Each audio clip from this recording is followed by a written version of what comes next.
Chapter 131. Lingshan.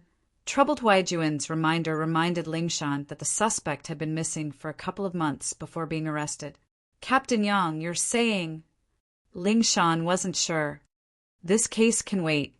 When the suspect lets his guard down, Huaijuan said, you won't be able to rush it otherwise. Ugh. Captain Yang, but I've already signed a military order with Captain Chen. Lingshan said, troubled. She wouldn't have signed a military order if she'd known that the case was this complicated. Wasn't she just asking for trouble? I see. Huaijuan was speechless. Lingshan really was brave enough to take responsibility for her doing. Even he didn't dare do something like this. This case was complicated, and the interests involved weren't as simple as they seemed on the surface. Who was Pingzhan? He was a member of the Provincial Political Consultative Committee, a celebrity entrepreneur in the province. Not only did he have a wide network of contacts, but he was also friends with the military's housechin. Someone dared to touch his daughter with a background like that, and it went without saying that this person's background and power were beyond imagination. Normal people would be looking to die if they dared to touch Pingzhan, but people who dared to touch Pingzhan's people had to be on an even higher level. Even with Huaijuan's family background, they wouldn't want to mess with someone like that. This was a very difficult case to handle. Song, you're a little too hasty with that military order, Huaijuan said. There was no point in pouring cold water on Lingshan right now, but he had to at least give her some time to prepare herself. Someone who dared to touch Pingzhan's daughter. You should know what kind of person this is, right? This is a conflict of interests on an even higher level, and those robbers are just pawns. They're not hard to deal with, but the people protecting them are. At the very least, it'll be very hard for us to find the robbers before we lose their protection. Once this blows over, and these people give up on the robbers, it'll be easy for us to find them. Lingshan was a little reckless, but she wasn't stupid. She understood what Huaijuan was saying. She shouldn't have signed a military order with the director at all. She should have just told the director about it, and the director wouldn't give her a hard time. But the order had already been made, and it wouldn't be appropriate for her to say something like that. No matter what, Lingshan had to hold on. Captain Yang. Then Lingshan didn't want to give up halfway. Even if she missed the appointed time, it wouldn't be a big deal, and the director wouldn't really do anything to her. But her position and reputation in the police station would drop as well.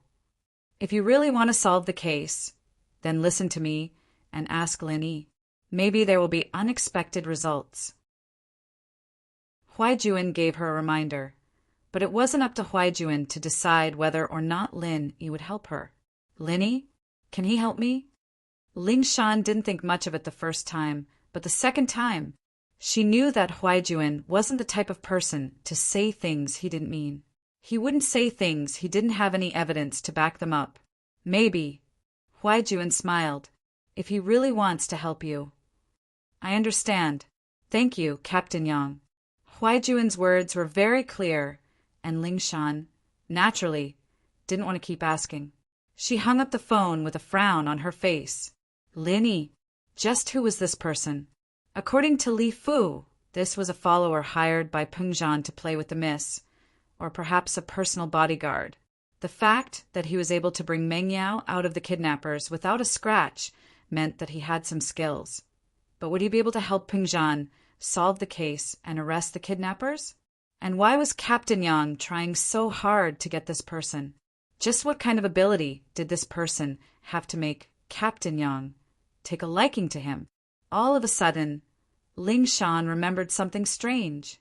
That day when she brought Lin Yi to the police station, they bumped into Huaijuan on the way, and Huaijuan acted like he'd seen a ghost. He'd gotten all excited when he saw Lin Yi calling him Eagle nonstop. Lin Yi didn't admit to it, and even mocked Huaijuan, but the two talked for a long time in the office afterward. She asked Huaijuan about it afterward, and Huaijuan didn't say anything, only saying that he'd released Lin. Lingshan didn't think much about it at the time, but now that she thought about it, Huaijuan's attitude was a little strange. Huaijuan wasn't a reckless man, So what kind of person did he think Lin Yi was to make him so emotional, to the point of losing his composure in front of Lingshan? From the looks of it, there had to be something wrong with Lin Yi, but she didn't know about it. Huaijuan didn't tell her about it either. Huaijuan only helped her when she was in trouble. Lingshan felt a wave of bitterness when she thought about Lin Yi, asking her to beg him. With their relationship now, it'd be good enough if Lin Yi didn't mock her, let alone help her. She'd never offend him in the first place if she'd known that he was useful. Lingshan hesitated for a long time before deciding to increase her search efforts. Asking her to beg Lin Yi was the same as killing her. She could imagine how much Lin Yi would mock her. Lin Yi hadn't been nice to her since the first day she met him, saying that she'd gotten in through the back door. If she went to beg him now, wouldn't he say that she was useless and that she'd gotten in through the back door? She couldn't even solve a case, and now she had to ask for help? What happened at the hospital only deepened the conflict between the two. She'd just wanted to teach him a lesson, but who would have thought that it'd turn into a flirtatious drama? She really regretted it. Lingshan sighed. Why was she so unlucky? She was the instructor of the Rampage Special Forces, and yet she'd fallen into the hands of a little man. How embarrassing was that? Wouldn't her old comrades and students laugh their heads off if they knew that Instructor Song was being looked down upon? That wasn't even the second. The most frustrating thing was that she'd grown up in the compound, and all the boys around her had always been obedient to her. She'd never been taken advantage of like this before. Asking her to beg Lin Yi was the same as lowering her head to Lin Yi. When had she ever lowered her head to anyone? Lingshan was conflicted, and so she vented her anger on her underlings, ordering them to increase their search efforts day and night. They had to find the culprit. Chapter 132. The Tang Mother and Daughter Mom. Tang Yin patted her chest as she looked behind her worriedly. Thank goodness that evil person hadn't come after her, or she wouldn't know what to do. Yin, school's over. Mrs. Tang was lighting up the grill with charcoal. The 12th graders were out of school at this time every day, and there was still a lot of business. Haha, put your bag down and help Mom. The 12th graders finished school late, and it was already past lunchtime. Most of them would buy something to eat before going home for dinner. And Mom, why are you so happy today? Is business good? Tang Yin asked, surprised to see her mother in a good mood. Haha! Lin Yi said that he has a recipe for New Orleans barbecue. He'll give it to me tomorrow to improve our barbecue. Business will be good then. Mrs. Tang couldn't hold back the joy in her heart. I heard that you elementary school kids like New Orleans barbecue. Our business will definitely be good. Lin Yi. Tang Yin's face changed at the name. He's here again? He came for lunch with his friends. Mrs. Tang didn't notice the change in her daughter. He's a good boy. He doesn't have the bad habits of those rich young masters, and he's very polite. Him? Tang Yin curled her lips in disdain. Mom, he's up to no good. What are you talking about, kid? What do you mean by up to no good? He's helping us out of goodwill. How can you talk to him like that? Mrs. Tang was getting angry. He's up to no good? Why would he be? He's a rich young master in our family. What could he possibly want from us? Tang Yin felt wronged as she bit her lips so hard that it almost bled. Her pretty face was filled with unwillingness. Mom, can't you tell? He wants to be friends with me. Tang Yin decided to be straightforward and let her mother see the evil side of Lin Yi. It was a little embarrassing, but at least her mother wouldn't be tricked by that evil person. Making friends? That's a good thing. I think Lin Yi is a good kid. You should interact with him more. It'll be helpful for you. Mrs. Tang glared at her daughter. Maybe his family knows someone. Help your father find someone, and the factory will pay the compensation. You little girl, you don't know anything. Don't you understand the ways of society? Didn't Wang Jiaming in the factory just cut off a piece of flesh from his finger on the lathe? What kind of injury was that? However, the son-in-law's uncle was a small leader in the street office, and the factory director, Sun Laifu, that bastard, compensated him with 10,000 yuan in medical expenses and even visited him. Look at how easy it is to get things done with connections. Mom. Tang Yin felt even more wronged. She didn't think that her words would cause her mother to complain so much. But her mother was telling the truth. How could Tang Yin not understand? However, how could her mother understand the lives of these rich young masters? Playing with women was as normal as changing clothes. Why would they help with the trivial matters of their own families? Not to mention making friends. Even if it was that, wouldn't it be of no use? Mom, don't tell me you forgot about Xiaofun? That person said that he would help Xiaofun's family. What about now? Tang Yin didn't argue with her mother.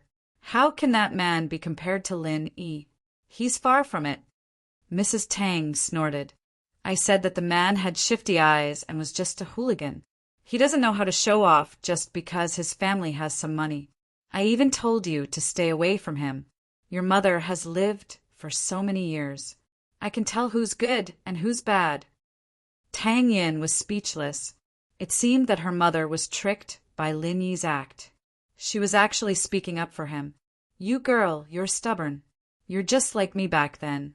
You can't see the ways of the world. When I was in the factory, I was also the flower of the factory. At that time, the workshop director introduced his son to me. I didn't like that kid. Instead, I fell in love with your father, a skilled worker. What happened in the end? Mrs. Tang didn't wait for Tang Yin to speak. She started lecturing again. The workshop director's son opened a travel agency. He earns a few million a year. Look at your father. No one cares for him when he's injured. I have to work myself to death every day to support the family. Why can't you understand? If I could choose again, I'd definitely choose the workshop director's son. I'd be a rich wife. How can I work myself to death every day? Her mother's words made Tang Yin silent. Indeed, her mother's words were very sophisticated. But Tang Yin didn't blame her anymore. What kind of woman would take care of the household by herself? During the day, she had to set up a stall outside to support her husband's medical expenses. At night, she had to take care of her paralyzed husband. She couldn't even sleep when her husband was asleep. She had to prepare the ingredients for the barbecue stall the next day. It was no wonder that her mother had such selfish thoughts. However, Tang Yin didn't agree with her mother's thoughts. A woman shouldn't rely on a man, right? Through her own hard work, she could make a name for herself. She could give her family a good life. All right, Mom, I'll stop talking. If you want his recipe, then take it. I don't care anymore. Tang Yin didn't want to make her mother angry. She lowered her head and started helping her mother. Then, tomorrow, go to his class and get the recipe. Don't forget to thank him. Mrs. Tang sighed after seeing Tang Yin's reluctance. You girl, it's not like you'll die if you say a few good words to him. Ah, Tang Yin was busy arranging the meat skewers when she heard her mother's words. Her hand trembled, and a skewer fell to the ground. What are you doing, you stupid girl? Why are you so careless? Mrs. Tang's heart ached. That was 1 yuan. She quickly picked it up and put it aside. I'll wash it later. I'll barbecue it for your dad tonight. Usually, the family wouldn't bear to eat the barbecue skewers themselves. They would only give it to Mr. Tang if they couldn't sell it or if they weren't fresh. Tang Yin and her mother wouldn't bear to eat it. Mom, I don't want to get it. Can't you just ask him to bring it himself? Tang Yin didn't want to go to Lin Yi. Asking her to go to Lin Yi herself? What was wrong with that? Mrs. Tang almost died from anger at her daughter's words. He gave us the recipe, and you want him to bring it himself? What are you thinking? Do you think he owes you? But Tang Yin lowered her head and pouted. She was unhappy. Girl, if you don't want to go, I'll go tomorrow. Mrs. Tang said helplessly. Chapter 133. A Bus Encounter Tuesday Morning. Lin, he had a date with Huaijuan, so it wasn't a good idea for him to take Faubert's car. Lin, he didn't want Huaijuan to know about his current situation, and the fact that the godlike eagle in their eyes was playing house with the miss. It was quite embarrassing, and Lin, he felt like he'd been tricked by his old man at home. Was this mission going to last him the rest of his life? Lin, he still didn't know what he was planning to do. Besides, Kong Xiaobo was suspicious of him when he was on the bus yesterday morning, and things were bound to go wrong if things went on like this. It wouldn't be a big deal for him, but it was hard to say if the two girls would say anything about it. And so, Lin, he left a note for Meng Yao and Yushu after making them breakfast, saying that he'd be leaving first, and that he wouldn't be taking Faubert's car. Lin, he wasn't very good at walking after leaving the villa district. He looked left and right, but there wasn't a single taxi in sight. Lin, he was speechless, as expected of a villa district, who didn't have a couple of cars here. It'd be weird if there were any taxis waiting to pick up passengers. Lin, he had no choice but to walk on foot. He walked quite a distance, and finally found a bus stop at the end of the street. There was only one bus here, a sightseeing bus or something. There wasn't a stop for Songshan's first high on the bus, and it seemed like he'd have to ask after getting on the bus. The sightseeing bus was quite fast, and it didn't take long for it to arrive. Lin, he got on the bus, paid the fare, and asked the driver. As expected, there weren't any stops for Songshan's first high, and they weren't on the same route. He'd have to change to the 87 bus at Jingtai Market to get to Songshan's first high. There weren't many people on the sightseeing bus, and Lin, he guessed that it wasn't going anywhere. The fare was expensive, too, and the other buses were 1 yuan. When they arrived at the Jingtai Market, Lin, he alighted from the bus and looked at the bus stop. Indeed, there was a number 87 bus sign. Compared to the previous villa district, there was not a single person at the station, but there were many people waiting for the bus. There were men and women, young and old. It seemed that they were all going to work or school. Every time a train stopped, there would be a group of people squeezing onto it. But even so, the number of people on the platform did not decrease. It seemed that there were more people waiting for the train. After waiting for a while, an 87 bus finally arrived. Lin, he followed the crowd and boarded the bus. The number of passengers on the bus was obviously several times more than the previous loop bus. Lin, he found a seat near the door and didn't squeeze in.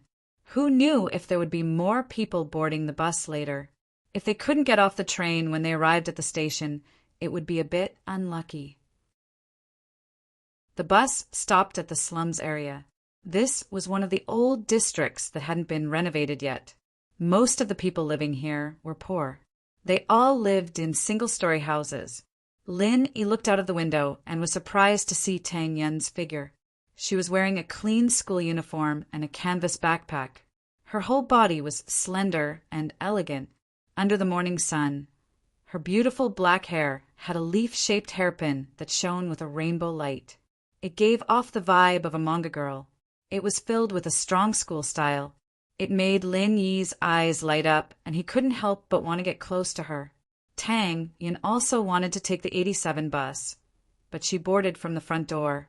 After getting on the bus, she tried her best to squeeze in, but there were too many people on the bus. How could a girl like Tang Yin have that much strength? She squeezed a few times, but she couldn't get in. Instead, the passengers in front rolled their eyes at her. If it wasn't for the fact that Tang Yin was a pretty girl, they would have cursed at her. Why are you running? Where can you run to? I've finally caught up to you. Why aren't you running now? Lin Yi was wondering why Tang Yin was squeezing into the car when he heard a young man behind Tang Yin flirting with her. He even wanted to get his hands on her. It was noisy in the bus, and there was a front door and a back door. However, Lin Yi's hearing was sharp and his attention was on Tang Yin. He heard it clearly. Frowning, Lin Yi guessed that Tang Yin was being harassed by some gangster.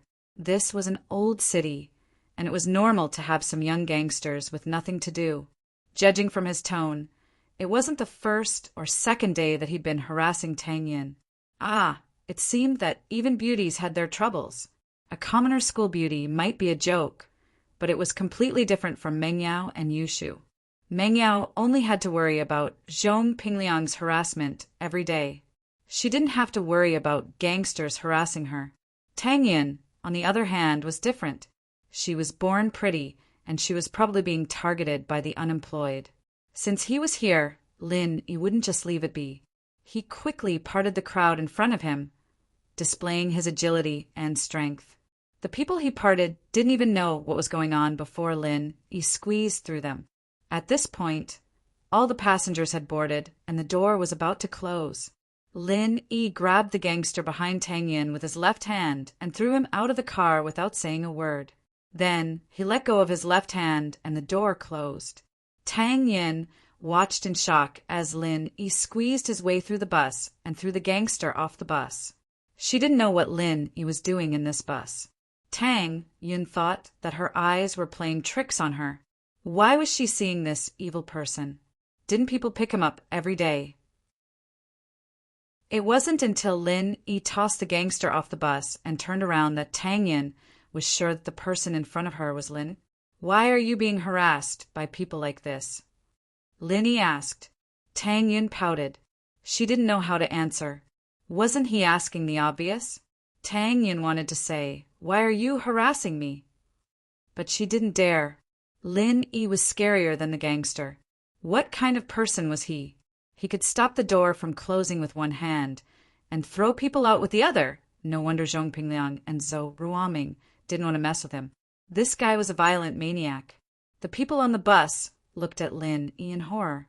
The ones who had been squeezed by Lin Yi before wanted to complain, but seeing how tough Lin Yi was, throwing people off the bus like that, they all kept their mouths shut. No one wanted to be the next one to be thrown into the air. The driver wanted to nag about how Lin Yi almost broke the bus door, but he didn't dare say anything. Who wanted to mess with someone like this? He started the car quietly and drove away, ignoring the gangster who fell on the bus stop.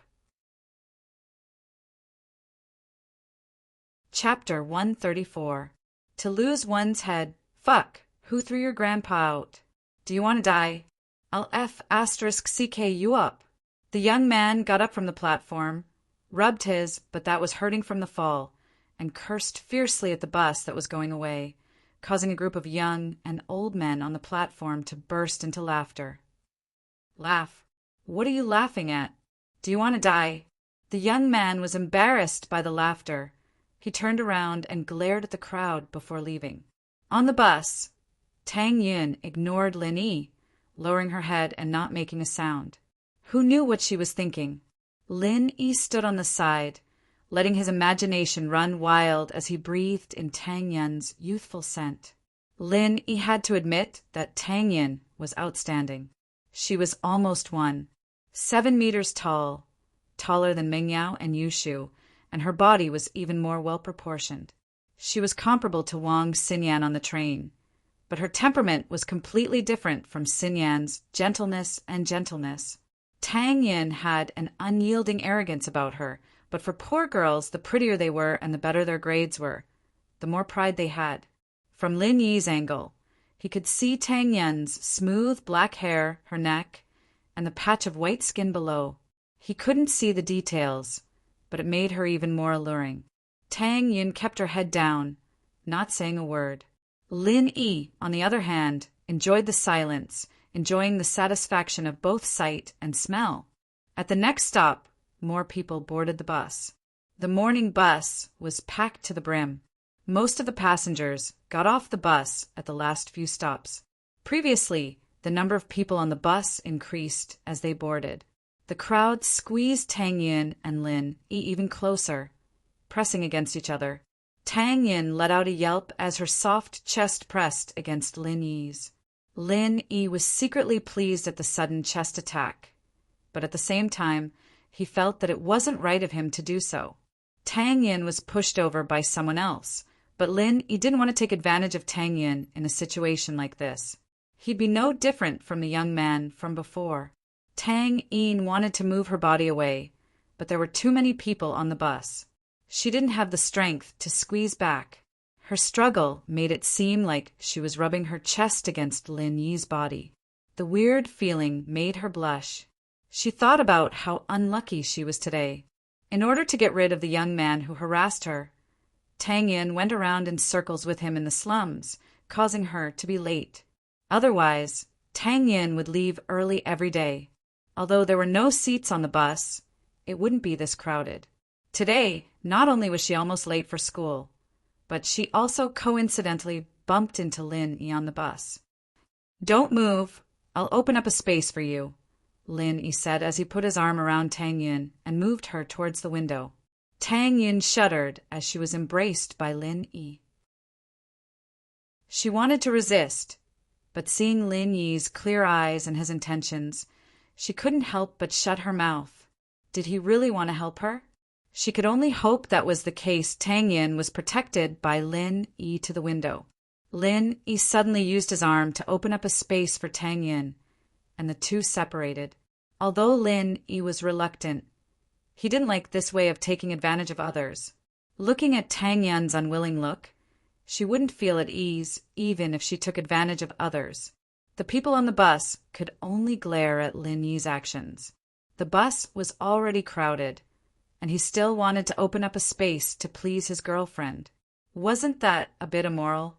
Someone wanted to blame Lin Yi. Of course, these people came after they got here, and they didn't know about Lin Yi's glorious actions. They were just about to speak up when a kind-hearted person next to them stopped them. "Don't stand up, there was a young man just now," and he threw him out of the car. The person who wanted to stand up quickly shrunk his head. What a joke! It was better not to provoke this kind of person. He could open up a space because he was strong and capable. Why should they care about it? However, Lin Yi and Tang Yin's current position was a bit ambiguous. Other than this special environment, if it was in any other place, Lin Yi's embrace would look like a scene of a hoodlum teasing a female student. Tang Yin lowered her head, and her heart wasn't calm. She was a bit nervous and a bit surprised. Lin Yi really didn't take advantage of her further. This was a completely different person from the evil person in her heart. Such a good opportunity. Why didn't he take it? If it was before, it would be better. She had already laid her cards on the table yesterday, and he didn't need to pretend anymore. But today, Tang Yin scolded herself for being stupid. Wasn't it better if he didn't take advantage of her? Was it only right for this evil person to take advantage of her? As more and more people came up, Tang Yin felt that the car was getting more and more crowded, but the space Lin Yi used to protect her didn't change at all. Tang Yin was a bit surprised. She looked over and saw that Lin Yi's back was about to emit smoke, and his arms were about to squeeze out people's lives, but Lin Yi still maintained the same position as before. There was no change at all. She knew that Lin Yi was strong, but being protected like this still made her feel a little uncomfortable. They were both young masters of rich families, but even Fun's boyfriends wouldn't do something like this, right? Tang Yin suddenly felt that Lin Yi wasn't that bad after all. No, how could she think like that? Lin Yi had to be putting on an act to make her lower her guard and slowly break down her mental defenses. Yes, that had to be it. She couldn't fall for it. Tang Yin didn't look at Lin Yi anymore. She lowered her head, but her mind was blank. "We're arriving at Songshan's first high school. Please get ready." The next stop was Songshan's first high school. "It's time to get off. I'll protect you as you squeeze out," Lin Yi said to Tang Yin. "Oh." Tang Yin nodded slightly. Her long eyelashes moved slightly. It was obvious that her heart wasn't calm at all. Just like before, Lin Yi held onto Tang Yin's waist, carefully protecting her as they squeezed out. But without the support of the window, Tang Yin couldn't avoid being squeezed into Lin Yi's arms. Smelling Lin Yi's manly scent, Tang Yin was so shy that she was panicking. Her body was stiff, and she didn't dare to move. She was like a zombie, hopping and hopping as she followed Lin Yi towards the door. Phew! Lin Yi let go of Tang Yin after they finally got off the car. He let out a breath of relief. This was much more tiring than squeezing in the car by himself. Chapter 135. Who was stalking who? Could it be that after she reprimanded him he changed for the better? Did he give up on hitting on her? But that shouldn't be possible. The most important question was, why would Lin Yi be on the bus? Didn't he have a private car? Did you sit in the same car as me on purpose? Tang Yin asked the question in her mind. On purpose. Lin Yi smiled bitterly as he rubbed his nose. I got on the bus first. How was I supposed to know that you'd get on at the slums? Do you think I can predict the future? Lin Yi subconsciously touched the jade pendant on his chest. He really could predict the future. It was just that the prediction wasn't very powerful, and he didn't know what it was.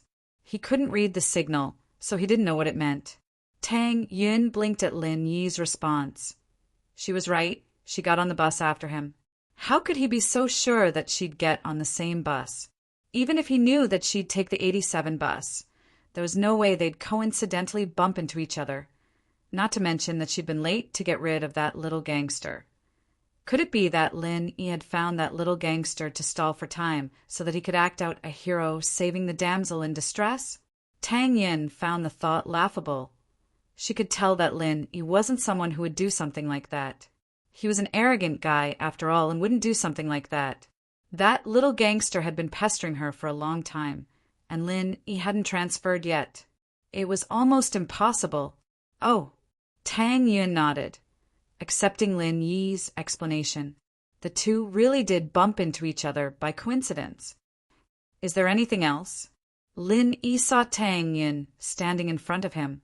He didn't know what she wanted to do. Tang Yun froze as she looked at Lin Yi in disbelief. You're not looking for me? Tang Yun was still a bit afraid of Lin Yi. She was protected by Lin Yi on the bus the whole time. She didn't know if Lin Yi would continue to pester her after they got off the bus, but she didn't expect Lin Yi to ask her if there was anything else. Why would I look for you? Lin Yi was also stunned, and then he smiled bitterly. If you say a few more words, you'll be late. Ah. Tang Yin looked at her watch and stomped her foot angrily, glaring at Lin Yi as she ran towards the school. Her face, however, was as red as a fire. Lin Yi's words made it sound like she was pestering him. Wasn't it because he was afraid that he wouldn't leave? Previously on the bus, the little good impression she had of Lin Yi also disappeared without a trace, leaving only endless anger. Looking at Tang Yun's ponytail swaying in the wind, Lin Yi smiled. Youth, it's good. Tang Yun ran to the school gate panting and almost bumped into someone who was leaving. She quickly dodged to the side and saw that it was Zhou Ruoming. Motherfucker, who doesn't wear their eyes when walking? You almost bumped into me. Ruoming cursed at the top of his lungs, but it was only after he'd finished that he saw Tang Yun standing by the door, looking a little scared. A smile appeared on his face. Ah, Yun, I'm sorry, I thought it was someone else.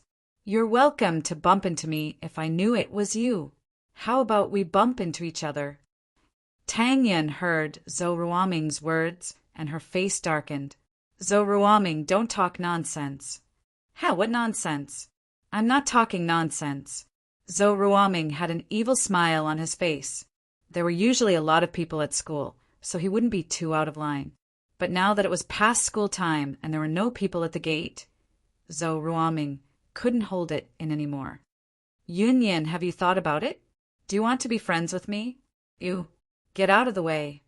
Zhou Ruoming blocked the door, and Tang Yun couldn't get in. She could only force him to move. Promise me, and I'll get out of the way, Ruoming said with a lascivious smile. You. Tang Yun bit her lips at Zhou Ruoming's shameless behavior.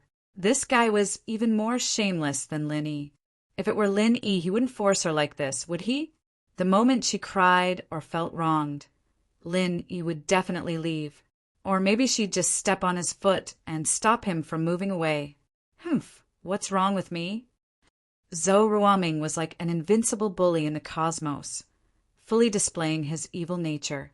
Brother, I'm very strong. You, if you don't move, I'll call Lin Yi. Tang Yin couldn't stand Zhou Ruoming's perverted eyes and words. She didn't know why, but Lin Yi's name slipped out of her mouth.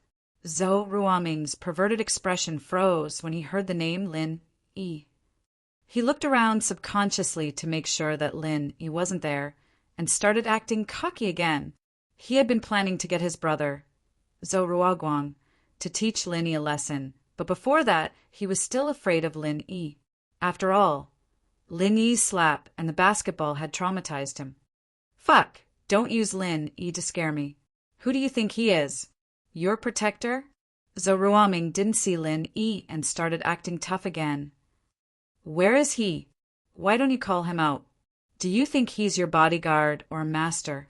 When he comes out, I'll F***CK him. Who do you want to F***CK?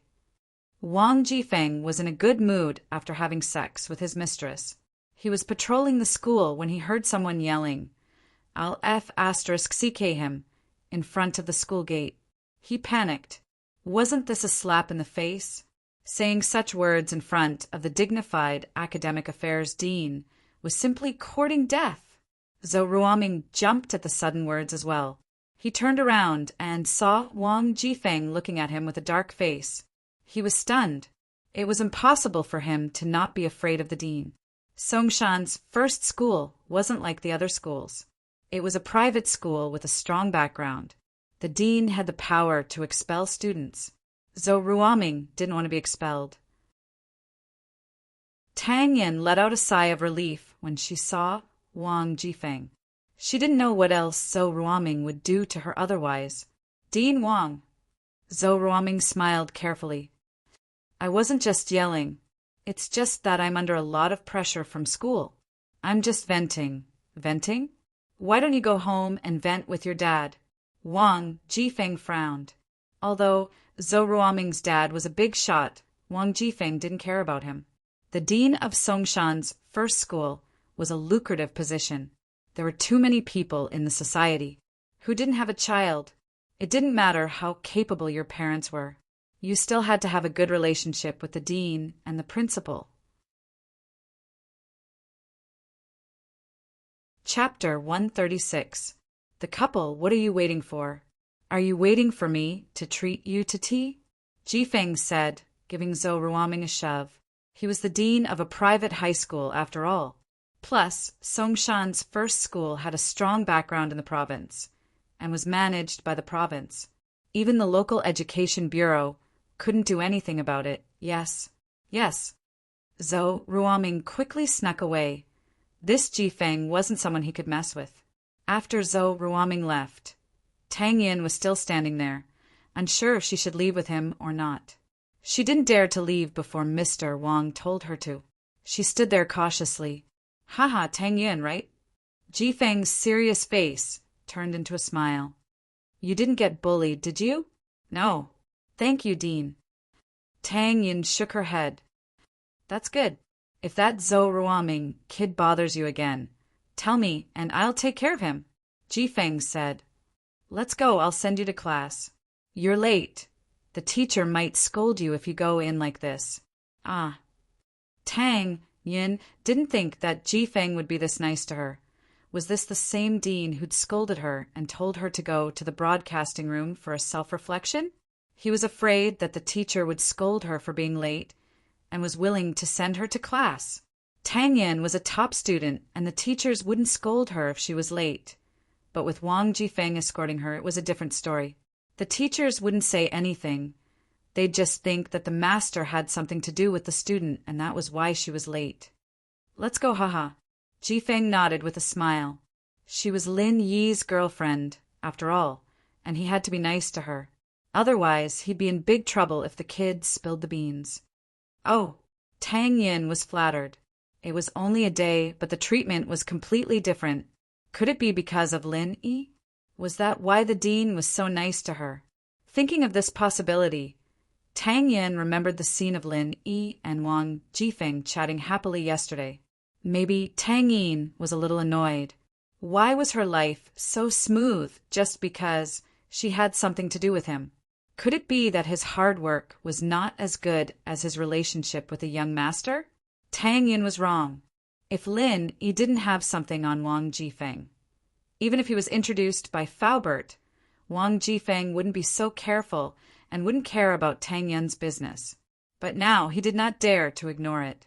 Jifeng had received a call from Lin Yi saying that he was going to Captain Yang's office in the morning to give his statement. Huaijuan had told him about it yesterday, so Jifeng didn't ask too much about it. But the key was that Lin Yi wasn't in school. If his little girlfriend was teased by someone, then what if this guy got anxious and told him what he saw? Wouldn't he be finished? I'll tell you my phone number. If someone harasses you again, call me. The more Jifeng thought about it, the more he felt that something was wrong. He passed the phone to Tang Yin. What if Zhou Ruoming came back after he left? Tang Yin didn't know what to do. This treatment was too good, wasn't it? She had been in school for 3 years and had never heard of Jifeng giving his phone number to a student, telling them to call him if they had any problems. Was it because of Lin Yi again? Tang Yin was annoyed and said something irrational. What if Lin Yi harasses me? Ugh. Jifeng paused and smiled bitterly. You don't have to look for me if you two quarrel. In front of Tang Yin, he didn't need to act like he was the dean. Lin Yi knew everything about him, so there was no point in acting. Couple? Tang Yin almost fell to the ground. She and Lin Yi were a couple. The problem was that it was Jifeng who said it. All right, I'll walk you in. Jifeng didn't say anything else since they were already in front of the classroom. He knocked on the door. Tang Yin was a little speechless. The stern image of the dean in the past was completely different from today. Was this still the same Dean Wang who'd flown into a rage when he found out that boys and girls were being intimate in the school grounds? The homeroom teacher quickly opened the door when she saw the dean knocking. Dean Wang, what's the matter? Oh, nothing. I'm here to send Tang Yin here. Jifeng pointed at Tang Yin. She's a good student, not bad. And when it comes to treating students well, as a teacher, you should be more lenient and give your students some freedom. Don't interfere too much with her personal affairs. Wang Jifeng gave Tang Yun's homeroom teacher a hint. What if she found out about Tang Yun and Lin Yi? She'd interfere, and that brat would use Wang Jifeng as an excuse. So Wang Jifeng made it very clear. Okay. Tang Yun's homeroom teacher paused. What was the relationship between Tang Yun and Dean Wang? Why would Dean Wang talk to her like that? Because of Tang Yun's good grades, the homeroom teacher treated Tang Yun well. But with the dean's special attention, things were different. And if there's nothing else, I'll be leaving first. Jifeng nodded and turned to Tang Yun. Call me if you need anything. Oh, bye, Dean Wang. Tang Yun's mind was a mess. All she could think about was the couple Jifeng mentioned earlier. Damn it. Did Lin Yi say something to Dean Wang? Did Dean Wang misunderstand? But what was Lin Yi's background? Why would Dean Wang side with him? What happened this morning reminded Tang Yin of an important problem. It wasn't like Ruoming and Pinliang didn't have any background, and Wang Jifeng didn't treat them kindly. Wouldn't they be like mice in front of a cat if they met Wang Jifeng? But Lin Yi was different. Tang Yin was starting to doubt her guesses. Was it because of Lin Yi's background? That didn't seem to be the case. Could it be that Lin Yi had another side to him? Returning to her seat, Tang Yin took out her textbook but couldn't focus. Her mind and heart were filled with the scene of Lin Yi protecting her on the bus this morning, and Jifeng's weird words. Why was she so unlucky? Why did she have to meet a guy like this right before graduation? Was she unable to escape from his palm? Tang Yun sighed in disappointment.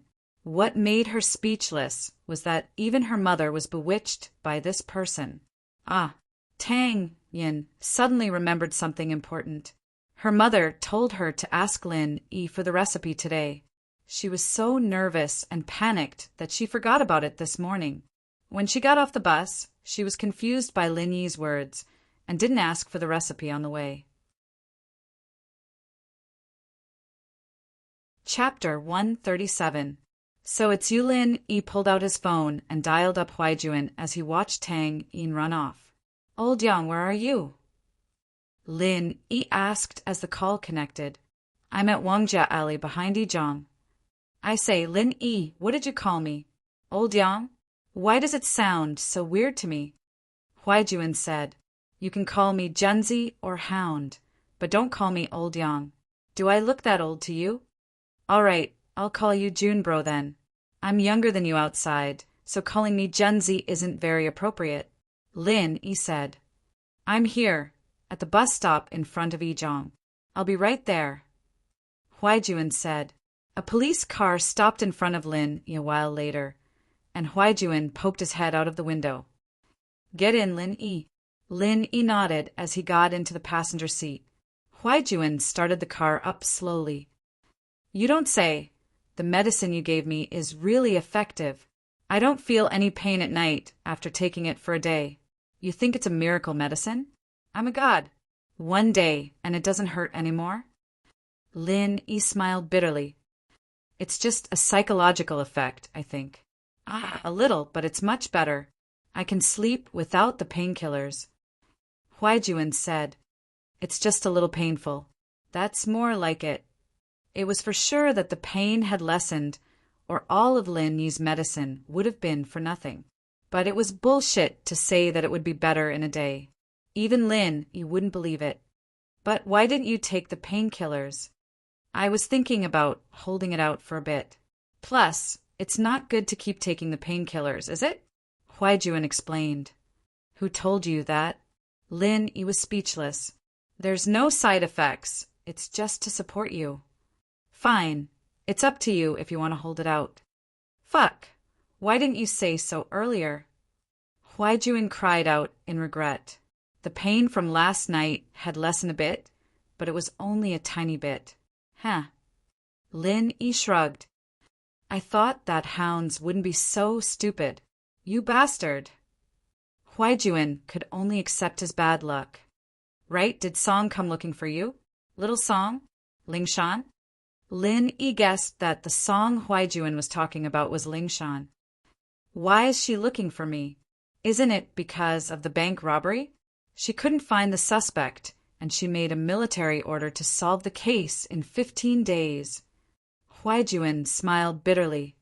She asked me for help, but I didn't have any good ideas, so I asked her for help. You don't blame me, do you? That won't happen. You want me to help her find someone? Lin Yi narrowed his eyes. Even if Huaijuan hadn't brought it up, he'd have to deal with this sooner or later. Peng Zhan had made it clear that Meng Yao was an important part of his mission, and if something were to happen to Meng Yao, there'd be no point in his mission. Naturally, Lin Yi had to get rid of any potential threats.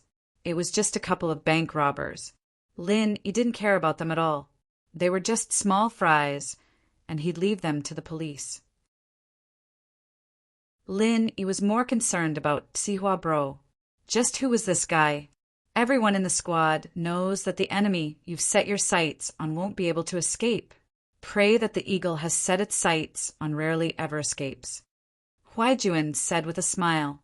Poor Song, he transferred from the army to the civilian sector. He's always trying to get recognized for his achievements, but he's met with a case like this. Ah, I see that you're quite sympathetic. Lin Yi said with a smile. It can't be helped. I've been a cop for a long time and I've seen too many things. I've gotten sentimental. Huaijuan nodded. I don't care if you two have that kind of relationship or not. I've said what I need to say. You decide. We'll talk about it when she comes looking for me. She hasn't come looking for me yet, anyway. Lin Yi said. The car drove into Songshan Medical University, heading straight for the family villa area. The person who treated you, he's from this university? Lin Yi suddenly remembered someone. Guan Xuemin, the one who'd given him his name card back at the bookstore. He seemed to be the dean of one of the departments in this university, and Lin Yi wondered if Huaijuan would know him. Yeah, he's a really good old man, and he's got a really good reputation both in the country and abroad. But when he saw the prescription you gave me, he was really excited, especially when he heard that I'd gotten better after drinking the medicine you gave me. He pushed everything away this morning, waiting for you at home. You make me sound like some big shot, Lin Yi said with a smile. Then let's hurry up. We shouldn't keep the old man waiting. Lin Yi had a lot of respect for the old man, even if his medical skills weren't as good as Lin Yi's. That was only because he hadn't been taught by the right person. His old man Lin was practically a cornucopia of Eastern medicine. He'd heard that he'd spent most of his life in the Miaojiang region of Yunnan, linking Eastern medicine and Eastern medicine together. It was also during that period that he'd met his master. The old man wouldn't talk about this part of history much, only talking about it when he was drunk. Lin Yi could tell that the old man and his master were friends who'd gone through life and death together. As a result, Lin Yi's medical skills and kung fu skills were a huge advantage. He'd be nothing more than a normal person if it weren't for this old man and his master. After careful registration, the car entered the neighborhood and stopped in front of a villa. "We're here," Huaijuan said as he got out of the car and pressed the doorbell. Lin Yi followed behind as he studied the surrounding villas. It seemed that the people living here weren't ordinary people. It didn't take long for the door to open. The door could be controlled by remote control, but the owner of the villa still came downstairs and opened the door himself, standing there solemnly with a respectful and solemn expression on his face. Lin Yi looked at the owner of the villa in surprise. The owner, on the other hand, froze at the sight of Lin Yi, a look of disbelief on his face. You're... The young man stared at the young man in disbelief. "Ah, Elder Guan, it's me. We met at the bookstore," Lin Yi said politely with a smile. "Nice to meet you, Elder Guan. Thank you for coming to pick me up personally. So it's you." "I knew it." The old man looked at Lin Yi in shock. "I underestimated you back then." "I'm really sorry, but it doesn't really matter if you don't study at my school." Chapter 138. Former Comrade. Chapter 138. Former Comrade. "June bro, I met President Guan once at the bookstore." Lin Yi smiled as he explained to Huaijuan. "We were discussing medical stuff back then." "Oh, right. I was thinking about your treatment plan when I got back from your place, and there were a few things I couldn't quite remember. I left my reference books at home, so I went to the bookstore to look them up. So you know Grandpa Guan? That's even better. Saves me the trouble of introducing you." Huaijuan breathed out in relief. He'd accomplished his task of introducing Lin Yi to Lin Yi, and the two would only get along better now that they knew each other. Huaijuan didn't think much of Lin Yi's words, but Guan Shuamin was shocked by what he heard. He'd thought that Lin Yi must have come from some hidden herbal family at such a young age, and that it'd be normal for him to have lost a couple of ancient prescriptions. But Lin Yi going to the bookstore to look up information and write a prescription for Huaijuan was a little shocking. This meant that the prescription was written by Lin Yi himself, and not a ready-made one. Just this alone was enough to show how much knowledge Lin Yi had in Eastern medicine. But he didn't even know the properties of the medicine, and he had to go to a bookstore to look it up, and he was giving it to someone else. Wasn't he a little too brave? Huaijuan believed him and used it. Just what was the relationship between these two? Guan Shuamin was a shrewd man, and he could tell from the subtle gestures and attitudes of Lin Yi and Huaijuan that there was a close relationship between the two, but he couldn't guess the specifics. It seemed that Lin Yi's medicine was indeed effective on Huaijuan, and that was what shocked Guan Shuamin the most. It seemed that Lin Yi wasn't relying on his family's prescriptions, but that he really was skillful. Today's meeting was something to look forward to. I'm sorry. Guan Shuamin shook his head, a little embarrassed. "Back then, I even asked you to apply for my Chinese medical academy. There's no one in the academy who can teach you.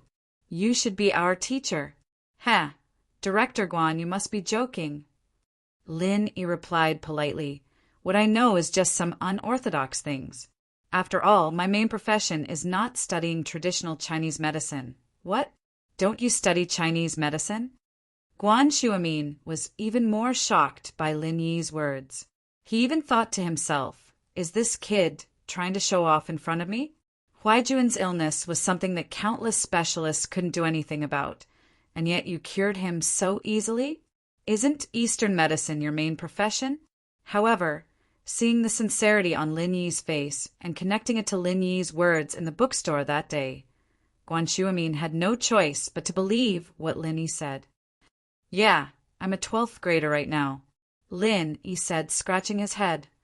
Actually, Junbro knows about me, right? Huaijuan didn't know what to say. There was no way he could tell Guan Shuamin about Lin Yi's condition. He looked at Lin Yi, troubled. How was he supposed to tell Guan Shuamin if he didn't? Lin Yi didn't want to hide anything from Guan Shuamin anyway. He was the one who'd been treating Huaijuan's injuries all this time, so he had to know how Huaijuan got injured and what kind of job Huaijuan did in the past. He wouldn't have been able to come up with the most effective treatment plan otherwise. There was no need to hide anything from Guan Shuamin. Besides, fighting alongside Huaijuan was only a small part of his life. Guan Shuamin, Junbro, and I used to be comrades. Comrades. Guan Shuamin paused at the word, his expression changing abruptly. Shuamin knew what Huaijuan used to do, and Huaijuan's comrades in arms were. Lin, he didn't look more than 20 years old, did he? He'd said that he was a 12th grader right now, and he was Huaijuan's comrade? Wasn't this a little too miraculous? Guan Shuamin finally understood why Huaijuan had dared to drink the medicine Lin Yi gave him. He didn't know that Lin Yi was a miracle doctor, but the friendship and trust they'd built through battle wasn't something ordinary people could compare to. How did Lin Yi turn into a high schooler again? Guan Shuamin didn't know what was going on, but he didn't ask for the details since it might be confidential information. So you and little Yang are comrades. Look at me. All I can do is talk. Come in, let's talk inside. Guan Shuamin realized that he was still blocking the entrance of the villa and hadn't invited anyone in. This was also because he was too shocked. Otherwise, Guan Shuamin wouldn't have made such a low-level mistake. It's fine. Lin Yi smiled. You don't have to be so courteous, Mr. Guan. Junbro would have lost his life if it weren't for you. I should be the one thanking you. You don't have to be so courteous with me. You're an elder, and I'm a junior. There's no need to be so polite. There's no such thing as seniority, Guan Shuamin said with a wave of his hand. I'm old enough to understand that. Your medical skills are better than mine, and you're the expert in front of me. You're a teacher, and nothing can be accomplished without rules. Besides, Yang's elder is a good friend of mine, and it's only right for me to do my best. Ah, that's different. Junbro's one of my people. Of course I have to thank you, Lin Yi said as he followed Guan Shuamin into the living room. HM? Guan Shuamin blinked at Lin Yi's words. What do you mean by one of your people? Guan Shuamin was a bit older than Guan Shuamin, but he was still paying attention to the news on the internet. A chill ran down Guan Shuamin's spine when he heard Lin Yi say that Yang Huaijuan was one of his people. There couldn't be something going on between the two, could there? But Yang Huaijuan wasn't someone like that, and Lin Yi didn't look like that either. What did he mean by that? Both Huaijuan and Lin Yi thought of something at the same time when they saw the weird look on Guan Shuamin's face. Huaijuan understood what Lin Yi was getting at, but Guan Shuamin didn't. Huaijuan explained with a bitter smile. Grandpa Guan, Lin Yi used to be the captain of our squad, and he's famous for being protective of his subordinates. We're all his people. Ah? Mr. Lin's your captain? Guan Shuamin was even more surprised now. It seemed that Lin Yi was right. Eastern medicine wasn't his main profession, after all. He was good in other areas as well, or he wouldn't have become Huaijuan's captain.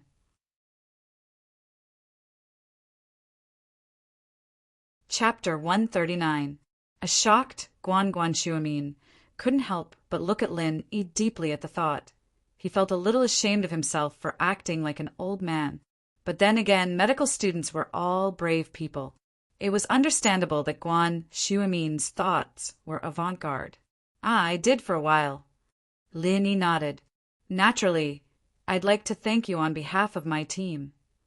I won't stand on ceremony if that's the case, Mr. Lin. Please come to the study. I've got some medical questions I'd like to ask you, Mr. Lin. Guan Shuimin said, Call me Lin Yi or E, Mr. Lin. It's a little awkward. Lin Yi said, Not exactly teaching, but sparring. All right, I'll call you E then. Don't call me Dean Guan. Call me Grandpa Guan or Elder Guan. I'm a little embarrassed calling me Dean. Guan Shuimin didn't act pretentiously. He was Huaijuan's elder in terms of seniority, and Lin Yi was in the same generation as Huaijuan. Calling him Grandpa Guan wasn't a bad thing at all. Then I'll call you Grandpa Guan, Lin Yi said casually. Lin Yi wasn't an arrogant man. He'd return the favor 10 times over. If you're polite to me, I'll respect you even more. The two entered the study. Huaijuan didn't know any medicine, so there was no point in going in. He was only here to introduce Lin Yi to Lin Yi, and there was nothing left for him to do now that his mission was complete. Grandpa Guan, Lin, you guys talk, I'll watch some TV outside. Huaijuan said, standing at the door instead of going in. That's fine. Just treat it like your own home. Get anything you want to eat from the kitchen. Guan Shuimin nodded, knowing that Huaijuan wouldn't be interested in a place like this. Guan Shuimin's study was filled with a scholarly aura. There were long bookshelves on both sides of the room, filled with medical books ranging from Eastern medicine to Western medicine, from thread-bound manuscripts to original works in foreign languages.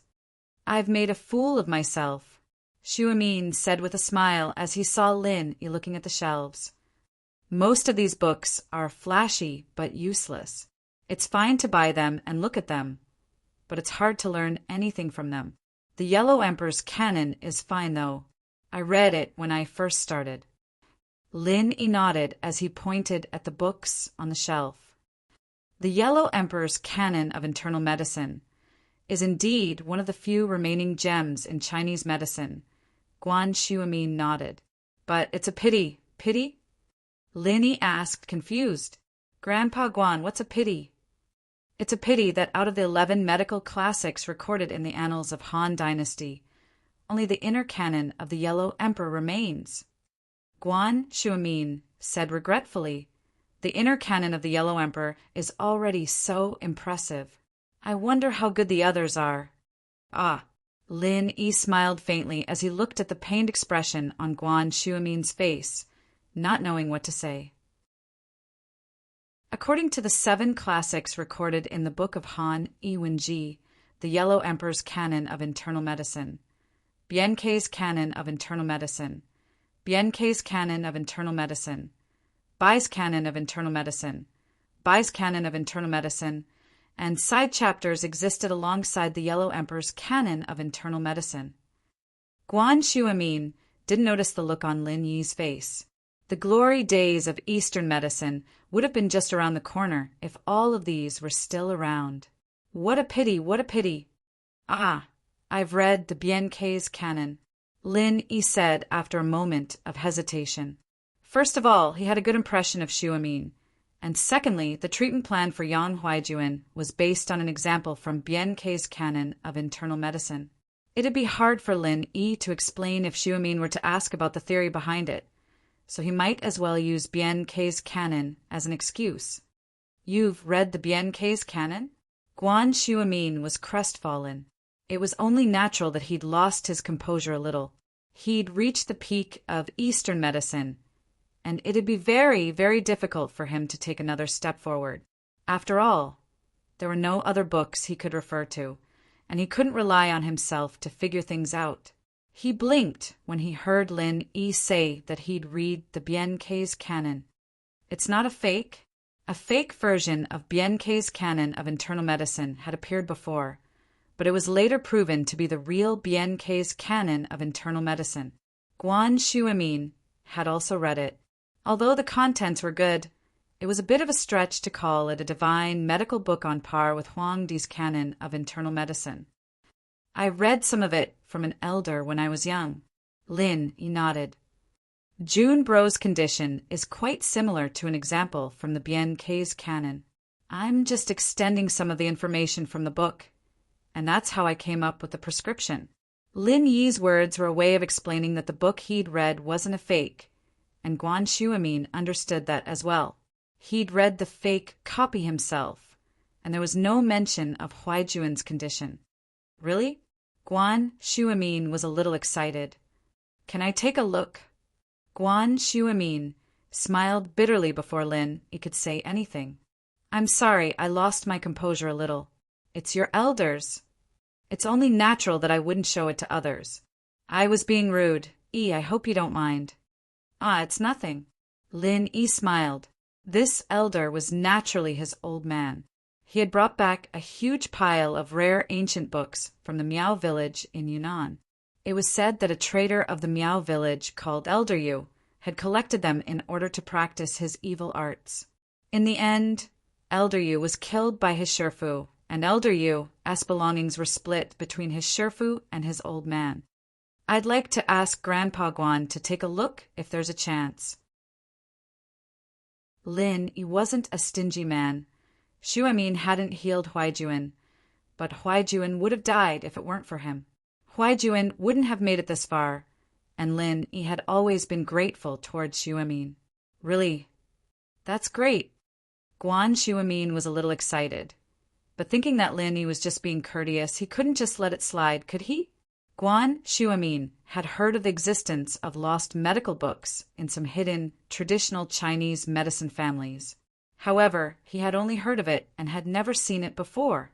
Guan Shuamin naturally assumed that Lin Yi's elder was from some hidden house after hearing Lin Yi's words. How could he have the nerve to look at someone's family heirloom? So he hurriedly said, If it's difficult, then forget it. It's fine. It's fine.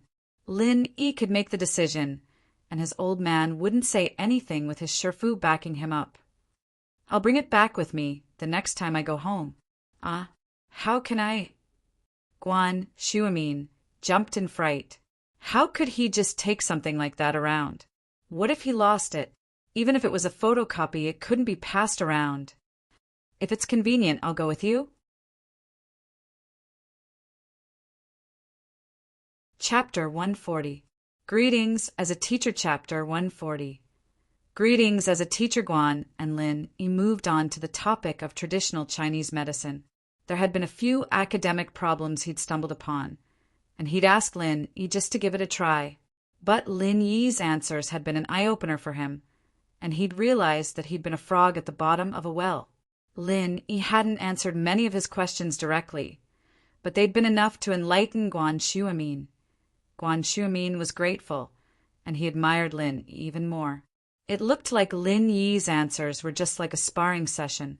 He didn't reveal the answer directly, and instead kept beating around the bush. But Guan Shuamin knew that Lin Yi was giving him pointers like a dedicated teacher, patiently guiding his student. Not only did he give the student the ability to think independently, but he also encouraged the student's confidence. Lin Yi's pointers allowed Guan Shuamin to quickly figure out his doubts. What he'd come up with on his own was naturally different from what Lin Yi had said. And so, even though he didn't say it out loud, Guan Shuamin had already assumed the demeanor of a student. He sat there respectfully and even listened to Lin Yi's words respectfully. In the end, Guan Shuamin even straightened his back like an elementary schooler. It had been so many years, he'd forgotten what it was like to listen to a teacher's lectures. He'd always been the one teaching the students. But now, it was as if he'd returned to his student days. His respect for his teacher, his thirst for knowledge. It was as if a lifetime had passed since then. Knock, knock, knock. The knocking on the door pulled Guan Shuamin back to reality. However, he'd already treated Lin Yi like a teacher. I'll go see who it is, Mr. Lin. Guan Shuamin asked Lin Yi for permission before opening the door like a student. Lin Yi smiled bitterly. He turned back to Lin Yi, but he knew that he wouldn't be able to live with himself if he called him Lil E again. It was Huaijuan, who'd been waiting outside for a while. It was past lunchtime, and Lin E and Shuamin hadn't come out yet. He waited for a while longer, worried that something might have happened. Grandpa Guan. It's past lunchtime, you and Lin E. Huaijuan sighed in relief upon seeing that everything was fine. Oh, is it already past dinner time? Shuamin looked at his watch. It was already 1 in the afternoon, and sighed at how time flew. He'd wanted to continue asking Lin E for advice, but Lin E had to eat, even if he'd forgotten to eat or sleep. He'd already wasted the entire morning, and there was no telling if Lin E would be free in the afternoon. Shuamin naturally didn't want to drag this on. Let's go get something to eat then. Grandpa Guan, don't you have any patience in the afternoon? Huaijuan asked, a little curious. Guan Shuamin had patience every day, but he'd pushed it off for the entire morning in order to wait for Lin Yi's arrival. It was almost afternoon now, however, and he might not make it in time for lunch. I still can't not eat. Guan Shuamin had wasted Lin Yi's time for the entire morning. He'd feel bad if he didn't treat Lin Yi to a meal, but he did have patience in the afternoon. Elder Lu had promised to come over in the afternoon. Oh, since Grandpa Guan still has patience, we won't eat first.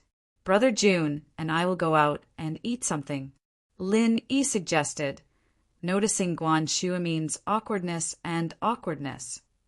Grandpa Guan, you wouldn't mind if I came over for a free meal next time, would you? Of course you're welcome. Guan Shuamin was overjoyed to hear that Lin Yi would be coming over again.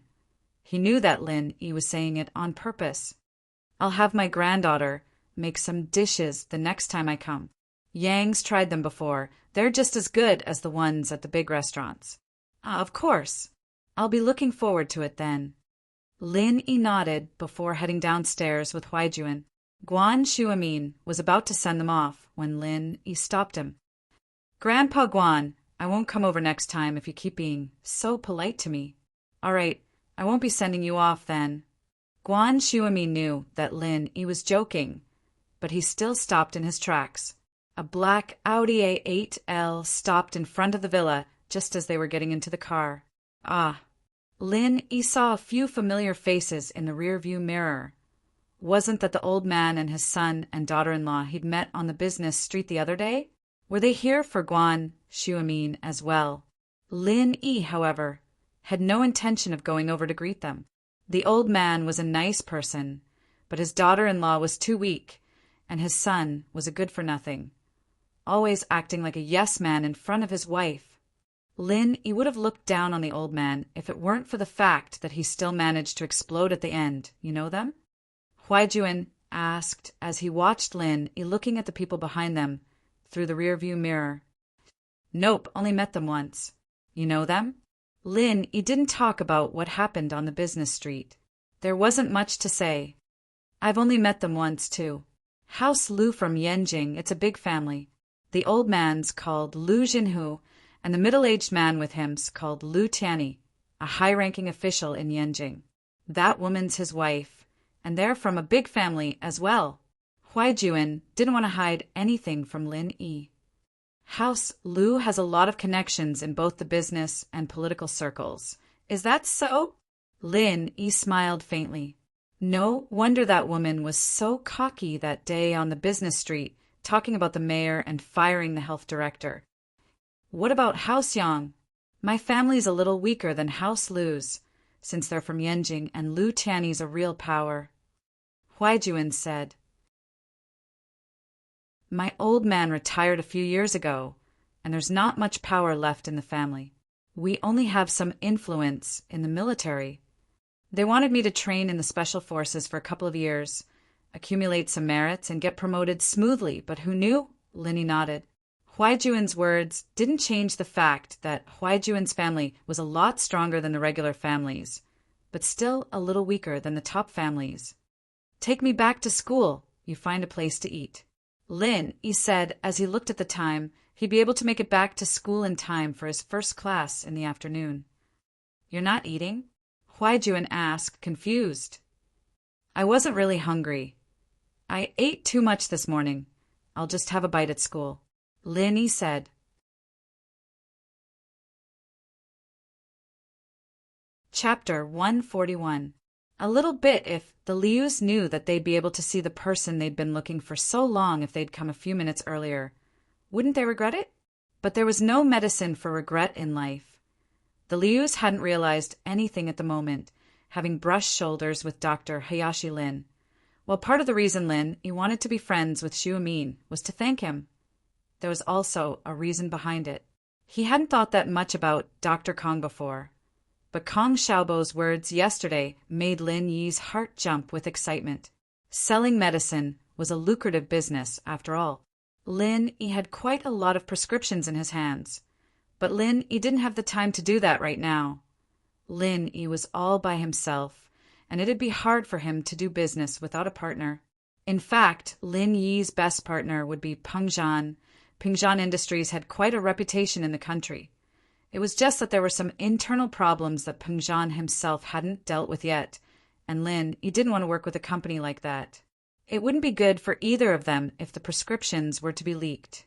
Other than that, Guan Xuemin was the best choice. First of all, Guan Xuemin was famous in the Chinese medical community. Miracle Dr. Guan's fame wasn't below Miracle Dr. Kang's, and the reason why Miracle Dr. Kong was called Miracle Dr. Kong was because of his golden creation medicine. It could be said that one miracle medicine pushed him to the heights of a miracle doctor. Dr. Kong Industries, on the other hand, produced other medicines and medical equipment as well, but they weren't that outstanding. They could only be described as ordinary, and the formulas they used were all common Eastern medicine formulas. There was nothing special about them. Guan Xuemin, on the other hand, was a renowned Eastern medicine specialist in the world. If he were to use the name Miracle Dr. Guan, he'd probably be on par with Dr. Kong. But if he were to do it himself and use the name Miracle Dr. Lin, no one would acknowledge him. Many people might even be suspicious of him, wondering what Miracle Dr. Lin was. Could it be that he copied Dr. Kong? But when it came to Guan Xuemin, there would be no such doubts. Guan Xuemin was a miracle doctor, so it was understandable that he was called Miracle Dr. Guan. Therefore, Lin Yi had interacted with Guan Xuemin for the first time today and found that he was an honest and reliable person. If possible, Lin Yi planned to cooperate with him. He would first give him a few ordinary prescriptions and let him test the market and see the results. If a man wanted to rise up, he couldn't always rely on a woman, right? Peng Zhan's commission was legitimate, but playing house with the miss all the time wasn't a good idea, was it? Of course. Lin Yi was still observing Guan Xuemin. From the looks of it, Guan Xuemin's character wasn't bad. He could tell that Guan Xuemin was someone who was obsessed with Eastern medicine and wasn't interested in money or power. If Lin Yi gave him the prescriptions and went into hiding, it would be a good idea. But he didn't know how Guan Xuemin's children were, whether they were greedy people or not. If there was a problem with their character, then Lin Yi would have to give up on the idea of cooperating with Guan Xuemin. Tang Yin was depressed today, really depressed. She woke up in the morning and forgot about the important matter after Lin Yi messed with her. She still had to go to his class to get the prescriptions. Tang Yin didn't want to go, but her mother had already agreed to it. She left the classroom unwillingly after the first class ended and walked towards the classroom of 12th grade class 5. Meng Yao and Yushu went out for some fresh air after class and saw Tang Yin. Meng Yao knew who she was. She was the prettiest girl in Yushu and Meng Yao, but she was more popular than them. She was known as the commoner, prettiest girl, but Meng Yao didn't mind. She didn't care if she was popular or not. She didn't like boys, so it was better if they didn't bother her. Tang Yin was quite surprised. She wasn't expecting to see the two prettiest girls in the school, Meng Yao and Yushu. She didn't know many people in class 5 other than Lin Yi, but she'd heard of Pin Liang's notoriety. She decided to ask Meng Yao and Yushu for help. "Hello, can I trouble you with something?" Tang Yin may be on the same level as Meng Yao, but that was just the public's opinion. In reality, Tang Yin still felt pressured in front of Meng Yao.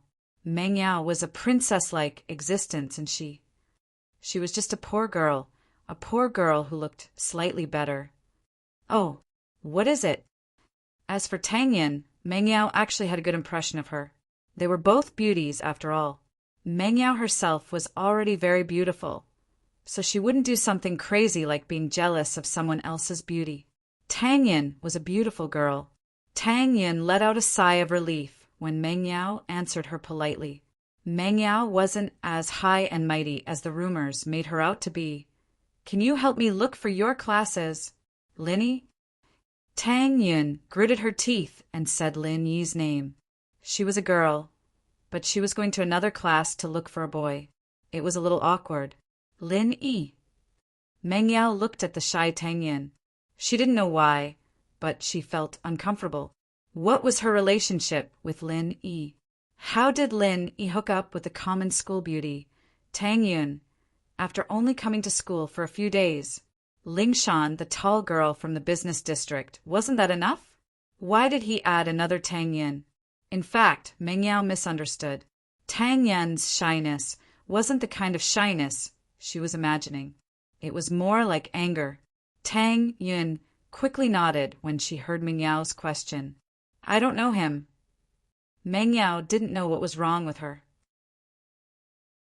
She ignored Tang Yin after saying that, turning around and walking away. Ah? Tang Yin looked at Meng Yao, confused. What was going on? Wasn't she fine just now? Why was she angry all of a sudden? Yushu shrugged at Tang Yin and made a helpless expression. She quickly caught up to Meng Yao. Yao Yao, what's wrong? Are you jealous? Jealous? I'm not. Meng Yao curled her lips. Jealous? How could she be jealous? What a joke, haha.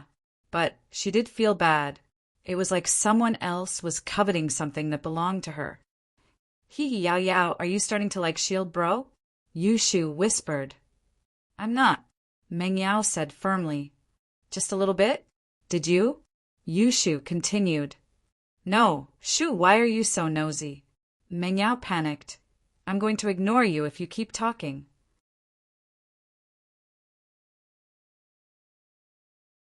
Chapter 142. I came here for nothing again, Tang. Yin stood in front of Class 5, dumbfounded. She didn't know why Meng Yao's personality had changed so abruptly. Could it be that she'd been harassed by the villain before, and that was why she'd turned around and left the moment she heard his name? But the bad guy sure had some guts, even daring to take liberties with Meng Yao. She'd never heard of anyone harassing Meng Yao before. Half of the time had passed, and class was about to start. Tang Yin had no choice but to go back to her classroom and prepare for the next class. The three school beauties standing together had already attracted a lot of attention, and Tang Yin didn't want to stand there and be suspected, so she quickly went back to her classroom. Meng Yao and Yushu went to the end of the corridor to enjoy the scenery before the bell rang. The two turned around and saw that Tang Yin wasn't there anymore. Yao Yao sis, Tang Yin left. Yushu said, I saw her. Shu, why do you think she's looking for Lin Yi? Meng Yao had been thinking about this while she was looking at the scenery. I'm guessing she's trying to borrow money. Yushu said casually, borrow money? Meng Yao's eyes went wide. Tang Yin was trying to borrow money from Lin Yi? I'm just guessing. Yushu smiled mischievously. You idiot. Meng Yao flicked Yushu's forehead. Whatever, let's go back. Why don't I ask her for you when she comes back? Yushu blinked. Or maybe I go to her class. You're not allowed. Meng Yao glared at Yushu. Shu, are you doing this on purpose? Yushu smiled without saying anything. After the second period ended, Tang Yin gathered her courage and walked to the classroom of 12th grade Class 5. She didn't dare to ask anyone directly this time. What if everyone in the class hated Lin Xiao? Wouldn't it be a waste of time to ask? And so Tang Yin stood in front of Class 5's classroom and peeked inside. She realized that she'd attracted a lot of attention and shyly shrunk her body back into the classroom. Tang Yin's appearance after the first period had already attracted a lot of attention. There were already 2 beauties in the class, but Tang Yin was a commoner beauty, and the boys paid more attention to her. After all, she was more approachable. At the time, everyone was guessing her intentions. After the second class, Tang Yin came again. It was strange. Yushu raised her head just in time to see Tang Yin retracting her body. She found it strange. Was she here for Linny again? Yushu glanced at Meng Yao, who was engrossed in her book, before tiptoeing out of the classroom. Hey! Yushu walked up to Tang Yin and waved her hand in front of Tang Yan's eyes when she saw Tang Yin lowering her head in fear. Ah! Tang Yin jumped and looked up to see Yushu. What are you doing? Tang Yin, right? I'm Yushu. Yushu introduced herself, even though Tang Yin already knew her name. You're here for Lin Yi again, right? Tang Yin didn't know why Yushu was asking this, and she didn't know if she hated Lin Yi or not, but she nodded anyway. Yeah. Oh, Lin Yi isn't here. He didn't come this morning, Yushu said. What do you want? I'll pass on the message. I'm the study commissary, and helping my classmates is my duty and responsibility. He didn't come? Tang Yin looked at Yushu, surprised. Was Yushu lying to her? She'd even taken the same bus to school with him this morning, and he'd even taken advantage of her the whole way. Was it all just her imagination? He didn't come. Yushu nodded. You can take a look if you don't believe me. He's sitting at the last seat in the second group. There's no one there right now. Oh! Tang Yin didn't think that Yushu was lying to her, especially since she said that she was the study commissary. She wouldn't lie, would she? Tang Yin was also the study commissary of Class 9, and she got closer to Yushu. Is that so? What do you want then? Yushu, on the other hand, didn't really care if Linny came or not. She wasn't helping a classmate out of kindness, but she was curious as to why Tang Yin was looking for Lin. Nothing. I'll wait for him to come back then. Tang Yin hesitated. She didn't want to pass on the recipe to someone else, so she decided to do it herself. Oh, Yushu was a little disappointed, but she couldn't force Tang Yin to do anything.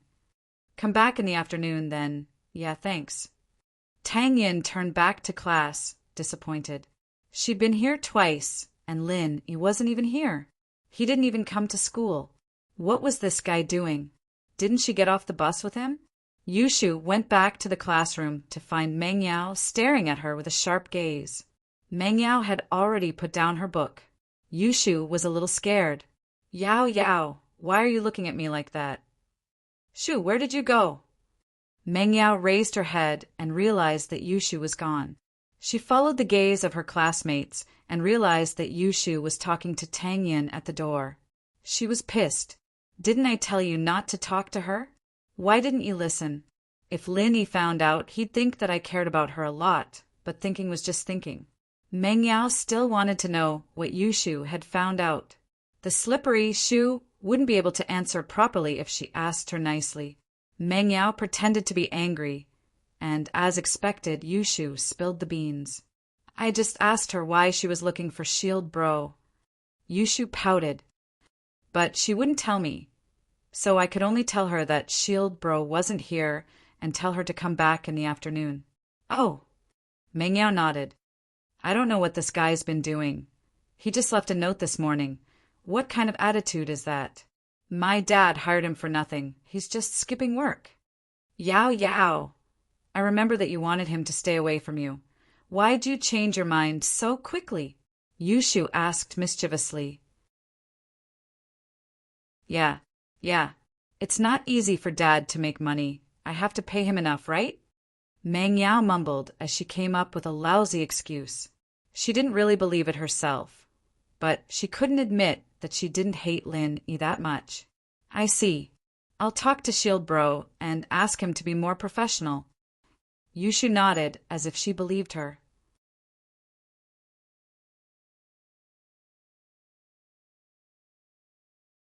Chapter 143. Someone came Tang Yin went to Class 5's classroom again during lunch break, but this time she didn't go to Yushu. Instead, she went to a frail-looking, bespectacled girl and asked her about Lin. The girl was the type that didn't pay attention to the outside world and only focused on her studies. She didn't even know if Lin Yi came in the morning, nor did she pay attention to him. She looked around the classroom for Tang Yin and confirmed that Lin Yi wasn't in the classroom. Tang Yin was disappointed. Was this Lin Yi trying to trick her on purpose? He'd promised to get the formula with her mother today, but there wasn't even a shadow of him for the whole morning. What was the meaning of this? Lin Yi, on the other hand, walked into the classroom at 1:30 p.m. Yushu nudged Meng Yao. Yao Yao, Shield Bros here. Oh. Meng Yao raised her head to look at Lin Yi, only to find him looking at her as well. She lowered her head, trying to figure out what was going on between Tang Yin and Lin Yi. Yao Yao, you don't look too happy? Yushu could tell that Meng Yao was a little down in the dumbfounded state. It's nothing, I'm just a little tired, Meng Yao said as she massaged her shoulders. Shu, what do you think Lin Yi's been doing all morning? I don't know. Maybe I can ask him for you? Yushu said. Meng Yao seemed to be treating Shield Bro differently now, wasn't she? Is that so?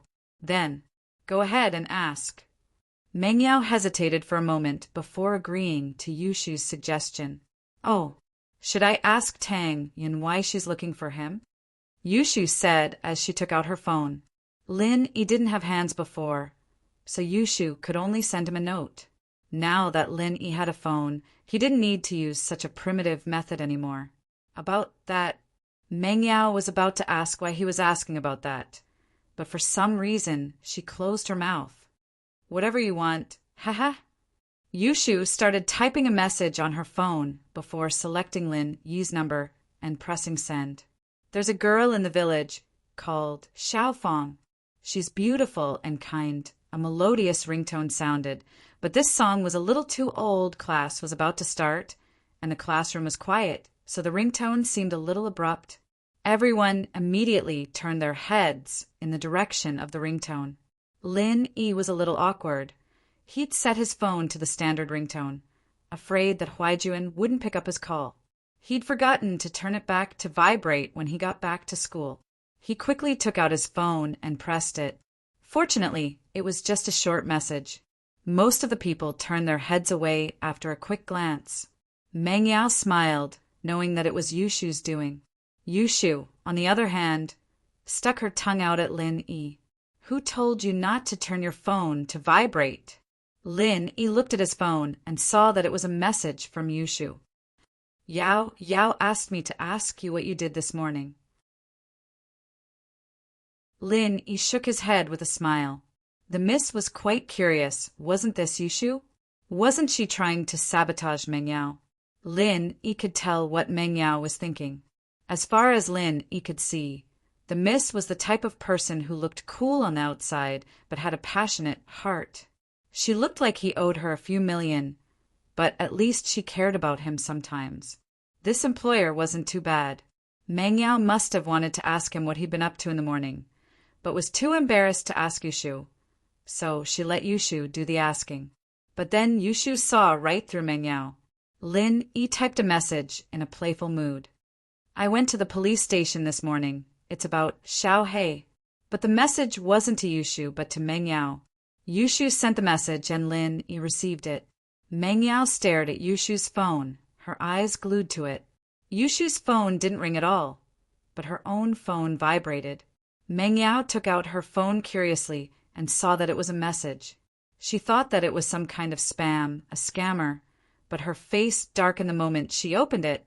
It was from Lin Yi. Moreover, he was actually telling her about his whereabouts. Was Lin Yi that obedient to report his whereabouts to her? Meng Yao, of course, didn't believe that Lin Yi was that kind of person, so there could only be one conclusion. Yushu had done something to her message. Otherwise, why would Lin Yi reply to her instead of Yushu? Shu. Meng Yao put the phone in front of Yushu. What's going on? Ugh, I don't know. Yushu blinked innocently, looking like a little girl who didn't know anything. Let me see your phone.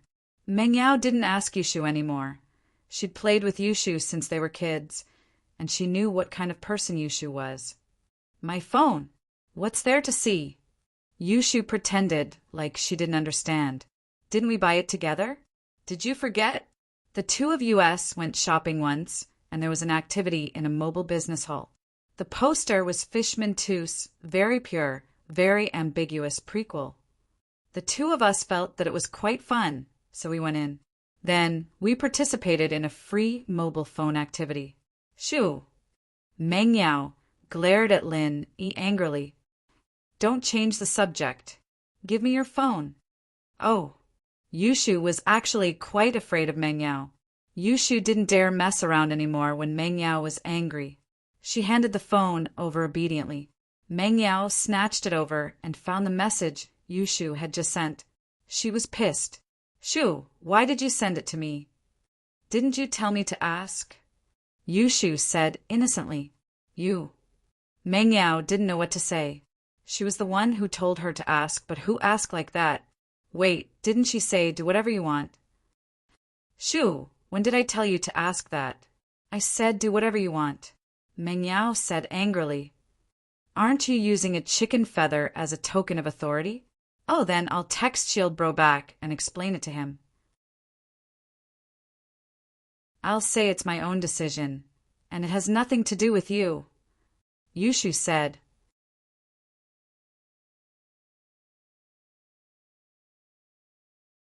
Chapter 144. Stalking the spy, Lin Yi looked at Meng Yao's text. Lin Yi wasn't surprised when she said, Don't report to me wherever you go. It was Meng Yao's style after all.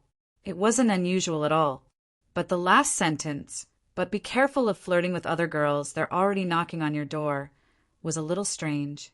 What did she mean by be careful of flirting with other girls? What, they're already knocking on my door? Who am I messing with? Who's knocking on my door? Lin Yi was a little puzzled. Who's knocking on my door? Meng Yao frowned at Lin Yi's text. Was this guy playing dumb, or did he really not know? School beauty Tang was looking for him for something this big. How could it be possible if they didn't make an appointment beforehand? But that was just Meng Yao's speculations. Looking at it from another angle, there was no way Lin Yi wouldn't tell Tang Yin that he wouldn't be at school in the morning if they did make an appointment beforehand. It really didn't seem like an appointment beforehand. Meng Yao couldn't say much about it and could only reply, Tang Yin, she's been looking for you a couple of times. Do you know that she's looking for you? Who's Little Hay? Meng Yao only remembered to ask Lin Yi who this Little Hay was after she calmed down. Why did it sound like a dog's name? Tang Yin? Lin Yi paused. Tang Yin was looking for him? Judging from how angry she was this morning, it didn't seem like she was going to talk to him anymore. Why would she be looking for him now? Lin Yi frowned, not understanding why Tang Yin was looking for him. He replied to Meng Yao, Little Hay, it's Hay Bao. What's Tang Yin looking for me for? Meng Yao couldn't help but chuckle at Lin Yi's text, Hay Bao. Hay Bao. Meng Yao had heard of Black Panther's reputation before as well. Pin Liang had been bragging about how powerful he was in the sky, how he was the boss of the underworld, how he could take on 10 people all by himself. And yet someone as powerful as that had been kicked to the ground by Lin. Meng Yao smiled faintly, but then Lin Yi asked, What did Tang Yin come here for? Meng Yao was a little annoyed. Didn't he know? How would I know? You're the one who made this mess. Deal with it yourself. Meng Yao replied, putting her phone back in her desk and getting ready for class. Yao Yao, what did Shield Bro say? Yushu asked after Meng Yao put the phone down. You were looking sideways just now. You think I don't know? Meng Yao was a little speechless at Yushu's question. Haha. Yushu said, a little embarrassed. I thought you'd be able to figure it out. Do you think I'm a fraud or an immortal? Meng Yao humphed. Plus, why would I need to analyze him? Oh, Yushu saw that Meng Yao's tone wasn't friendly, so she kept quiet and got ready for class. After class, Lin Yi walked out of the classroom and headed to Tang Yin's class. Tang Yin didn't have a phone, so he couldn't call or text her. He could only go look for her. Looking at Lin Yi's back, Meng Yao knew that he was going to look for Tang Yin, but she wasn't too happy about it. Yao Yao, do you want me to follow him? Yushu was starting to use her dirty tricks again. Come on. Meng Yao's eyes went black, a few black lines appearing on her forehead. You're following me? You don't know how good he is, do you? You can follow him. If he finds out, he'll think that I sent you. Oh, then I'll follow him openly. I'll say I'm curious, Yushu said, not caring at all. Meng Yao was speechless. Then you go yourself. Don't tell him I asked you to. I'll go then. Don't worry, Yao Yao, I won't sell you out, Yushu said solemnly. That's more like it. HM? Meng Yao paused. She realized that Yushu had tricked her. What do you mean, sell me out? You're the one who wants to go. What does it have to do with me? You stupid girl. With that, Meng Yao grabbed Yushu, wanting to teach her a lesson. Yushu giggled and ran away quickly. Meng Yao didn't manage to hit her. He didn't even take 2 steps before he felt that someone was following him. It was a mysterious feeling. It could be called an aura or sixth sense. The so-called sixth sense was a very wonderful feeling. When someone looked at you from behind, although there were no eyes behind you, if this person's eyes were not friendly, you would uncontrollably feel a chill, which could also be called the so-called murderous aura. Even if there wasn't any killing intent, being stared at would make you feel uncomfortable or uneasy. It was also a type of aura sensing. It was a very mysterious thing, an illusory thing, but many people would be able to sense it when they were being watched or peeped on. He was one of them. He didn't care. This person didn't have any killing intent towards him, which meant that he wasn't his enemy. Most importantly, the jade didn't give him any warning, so he could ignore him for now. He arrived at the door of Class 9, and with the reflection of the glass on the open door, He saw who it was. It was Yushu. He smiled faintly. What a curious baby, but let her be. He took 2 more steps and arrived near Tang Yin's seat. He knocked on the window facing the corridor. The window was closed and the curtains were drawn. He couldn't see if Tang Yin was there or not. He was just testing. But he came here right after class, so Tang Yin shouldn't have left the classroom. Tang Yin heard someone knocking on the window next to her and opened the curtains. She looked outside and saw that it was Linny. She panicked and subconsciously closed the curtains. But after closing the curtains, Tang Yin remembered that he might have heard from his classmates that she went to look for him in the morning. She quickly opened the curtains and the window. You came? Tang Yin was a little annoyed that he wasn't at school the whole morning. She wasted a couple of trips. I went to do something this morning. I left after we parted at the school gate, Linny smiled. What were you doing? You don't need to explain to me. Lin Yi's words were a little ambiguous, and it made Tang Yin a little shy. Parting at the school gate. It sounded like they were going to school together. Tang Yin quickly waved her hand, trying to draw a line between them. Okay, I heard that you came to look for me this morning. What's up? He didn't linger on this topic and asked about business.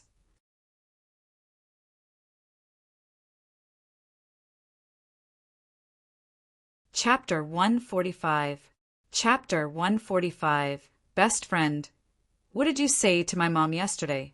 Tang Yin glared at Yi. Yesterday with your mom? Yi blinked as he remembered the barbecue recipe. He'd been busy talking about Eastern medicine the whole morning and had completely forgotten about it. Tang Yin's words reminded him of the promise he'd made yesterday, and he couldn't help but blush. No wonder Tang Yin had been looking for him. It was about the barbecue recipe. Yi quickly replied, embarrassed. It's about the recipe, right? Tang Yin glared at Yi. You already know the answer. I'm sorry. Too many things happened this morning. I really forgot about it. Yi smiled guiltily. How about this? I'll come next class and give you the recipe. Oh, Tang Yin didn't say anything else after hearing what he said. She nodded and closed the window, putting the curtains down. Lin Yi waited until she was done before turning around abruptly. How close are you going to get? Do you need a hearing aid? Ugh. Yushu jumped at the sudden turn. He was talking about hearing aids, naturally referring to her eavesdropping just now. But Yushu wasn't a normal person, after all. The awkwardness only lasted for a moment before she giggled. What's wrong? You're scared of other people overhearing you, aren't you? I just happened to pass by. Lin Yi was leaning against Tang Yan's window, and Meng Yao was standing behind Lin Yi, leaning against the wall. Tang Yan wouldn't have been able to see Yushu's existence. Otherwise, she wouldn't have talked to Lin Yi for so long. Ha! Lin Yi didn't know what to do with Yushu. He only smiled. What do you want to know? Ask away. Ugh. Let me make this clear first. I wasn't sent by Yao Yao. Yushu rolled her eyes as she explained to Lin Yi. Huh. Lin Yi didn't mind. Most of Yushu's words were bullshit. She said she was sent by Meng Yao, but it was also possible that she came here out of curiosity. Tang Yan, what do you need? Yushu asked. It's nothing. I promised to give her something, but I forgot. I'll give it to her next class. Naturally, Lin Yi wouldn't say anything about the barbecue recipe. It would seem as if he was giving alms to the other party. Lin Yi wasn't someone who would take credit for something he had done. Oh! Yushu was wondering what Lin Yi was going to give Tang Yan. He could only blame his poor hearing for not having clairaudient. The corridor was too noisy, so he could not hear their conversation. I'm going back. Didn't you happen to pass by? You can continue. Lin Yi nodded to Yushu. Toilet paper. Toilet paper. Yushu stomped her foot as she was pissed off by Lin Yi's words. However, Yushu's words attracted the attention of the students who were passing by. Toilet paper? School beauty Chen was asking for toilet paper in the corridor. Could it be that she couldn't hold it in anymore? This was bad for her image. Bad for her image. However, there were still a lot of admirers in the school. They immediately pulled out tissues from their pockets when they heard Yushu shout and passed them to her. For you! Yushu froze, sweating profusely. It seemed that she had been misunderstood. She felt extremely embarrassed as her face turned red. She looked at Lin Yi's back as he left, thinking to herself, I'll make fun of you when we get home. Humph. It was a good thing that Yushu's reflexes were super quick. She'd been with Meng Yao for a long time now, and her bullshit skills had reached perfection. I'm talking about my finger. My finger just popped. It hurts, understand? With that, Yushu raised her pinky finger and waved it in the air. Oh. The wolves were very disappointed. It seemed that they had misunderstood. Yushu had said finger, not toilet paper. The boys, who had wanted to touch Yushu's hand when they passed the toilet paper, put it away helplessly. Yushu patted her chest as she went back to the classroom. She'd almost lost all her face. Thank goodness she'd reacted fast enough, or her image would have been ruined. Shu, what are you doing? Why are you panting and looking so pale? Meng Yao looked at Yushu, puzzled. Did someone see you? Oh, it's nothing. Yushu thought that she couldn't tell Meng Yao about the embarrassing incident. It was way too shameful. She'd never been this embarrassed in her life before. Did you follow him successfully? Meng Yao asked curiously. Yes, I did. Yushu nodded. I think he wanted to give something to Tang Yan, and Tang Yan asked him for it. He said he'd give it to her next class. What is it? Meng Yao asked. He didn't give it to me yet. How would I know? Yushu shook her head. Then you can follow him next class, Meng Yao said. Ah, I'm going again? Yushu was curious, but she'd already been discovered by Lin Yi, and she'd lost all her face. She didn't want to go again. Yeah, didn't you want to follow him? Meng Yao asked curiously as she looked at Yushu's hesitation. Ugh, I was almost discovered. You should go next time. Yushu stuttered. You didn't get discovered, did you? Meng Yao knew Yushu very well. She could guess it from her expression. Ugh. Yeah. Yushu nodded, admitting it. You. Meng Yao shook her head. I told you, with his skills, there's no way he wouldn't notice. Now he's going to think that I sent you again. I can't. Yushu shook her head. After I got caught, I made it clear that it wasn't Yao Yao who sent me. Meng Yao wanted to beat this dumb girl to death. But then again, Lin, you might not believe Yushu's words. Yao Yao, are you relieved now? Happy now? I didn't sell you out. Yushu said proudly. Hashtag when you're sad, she can make you happy. When you're happy, she can make you sad. When you're happy, she can make you angry. When you're angry, she can make you angrier. When you're angry, she can make you happy. Lin Yi went back to the classroom and started writing down the recipe on a piece of draft paper. The New Orleans, honey, and black pepper seasonings didn't require any special techniques, and Lin Yi always made them himself at home. Lin Yi got back to the classroom and started writing down the recipe on a piece of paper. There weren't any special techniques involved in making the New Orleans barbecue sauce, honey sauce, and black pepper sauce. Lin Yi always made them himself at home.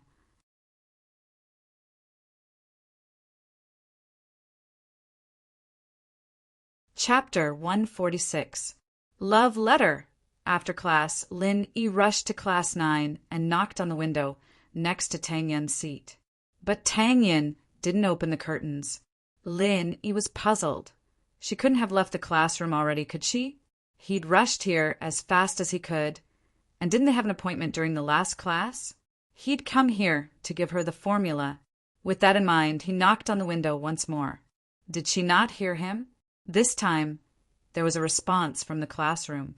Tang Yin lifted the curtains, but didn't open the window. Tang Yin's face was a little red as she put her hand on her mouth and made a shushing gesture. She waved her hand again. What was that supposed to mean? Lin Yi was puzzled. Why didn't you say something? I can read your lips and know what you're trying to say. Who would understand what you're saying when you're waving your hand and shushing? But at that moment, the door to Class 9 opened, and a middle-aged woman walked out. She looked at Lin Yi, who was knocking on the window. Who's knocking on the window? Which class are you from? Lin Yi froze. Why was there a teacher? Was the class delayed? Lin Yi sweated at the possibility. He'd interrupted the teacher's lesson with his random knocking on the door. Wouldn't she come out and get mad at him? Ugh, I'm sorry, I thought the class was over. Lin, he said, scratching his head. You. The homeroom teacher of Class 9, Miss Song, froze when she saw Lin Yi. She remembered what happened a few days ago during the class break. Apparently, Lin Yi was named as one of the Big Four bullies, and nothing happened to him. His family background must be pretty strong. Ms. Song frowned. She didn't want to argue with a student like this. It was pointless, and he might not listen to her anyway.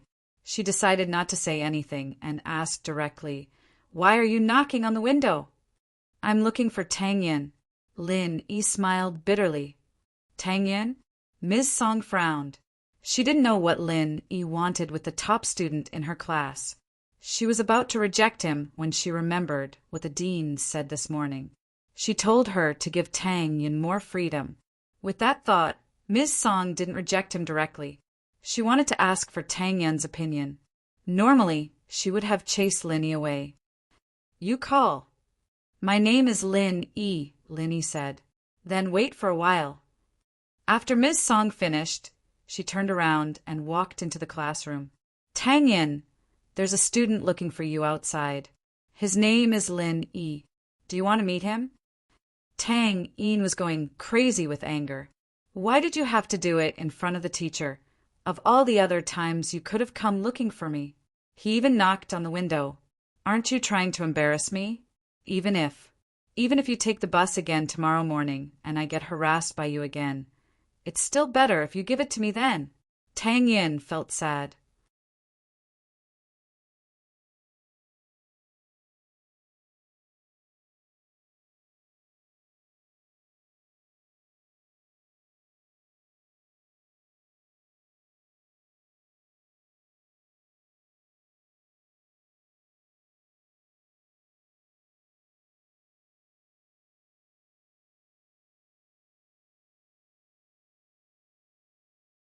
Tang Yin didn't know whether to laugh or cry. Hee, who knows? You're already 18. Who knows if you're in love or not? Xinwen laughed. Plus, you're about to graduate from high school, and you're about to go to university. You might not be able to hold it in anymore, right? I'll hammer you to death. Tang Yun blushed at Xinwen's shyness. She raised her hand and punched Xinwen, but Xinwen laughed and dodged it. Yunyan, tell me the truth. Do you like Lin Yi or not? Xinwen finished laughing and put on a serious expression. Since when did I like him? Isn't it because he's pestering me? Tang Yun pursed her lips. You're telling the truth? Xinwen said. Yunyan, I'm telling you, you have to be careful. Don't get tricked by others. Xiaofin is a lesson for you. Although you're pretty, you don't have any other assets. Don't fall for it, or you'll regret it later. When you still don't believe me? It's all because of that bastard Lin Yi pestering me. How could I accept his confession? Tang Yin said. You. Who told you that? Oh, that's good. Xinwen nodded. I heard it from someone. It's hard to say. Everyone says that, but I don't know who started it. Anyway, it's getting more and more ridiculous.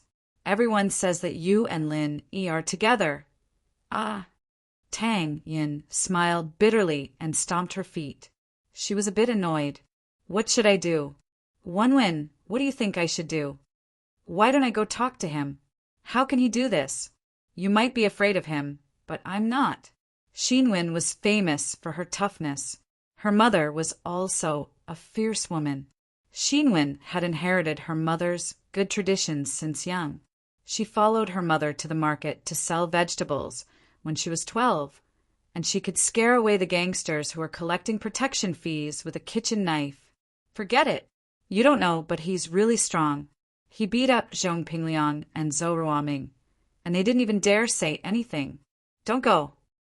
Tang Yin didn't want anything to happen to Xinwen.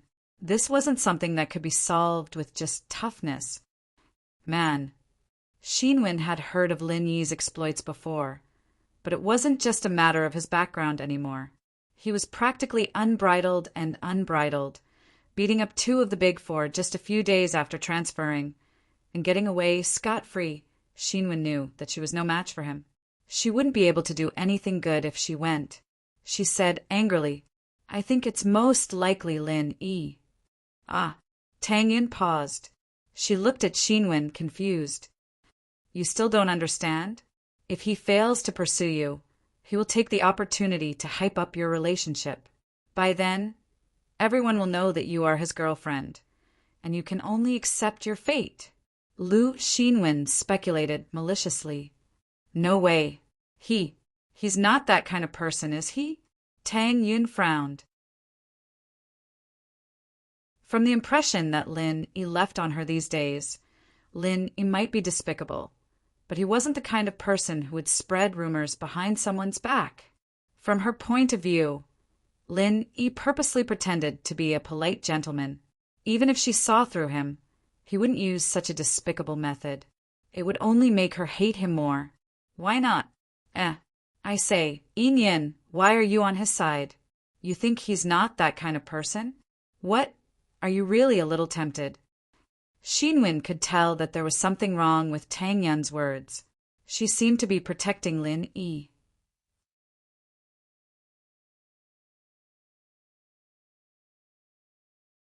Chapter 148. 80%. Yunyan, did Lin Yi look for you before? Did he give you a love letter? Xinwen suddenly thought of something very important.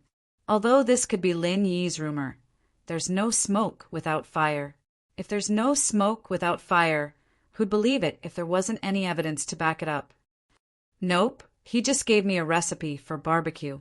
Tang Yun explained as she took out the recipe Lin Yi gave her. Here, take a look. That's it. Xinwen took the paper from Tang Yun's hands and looked at it.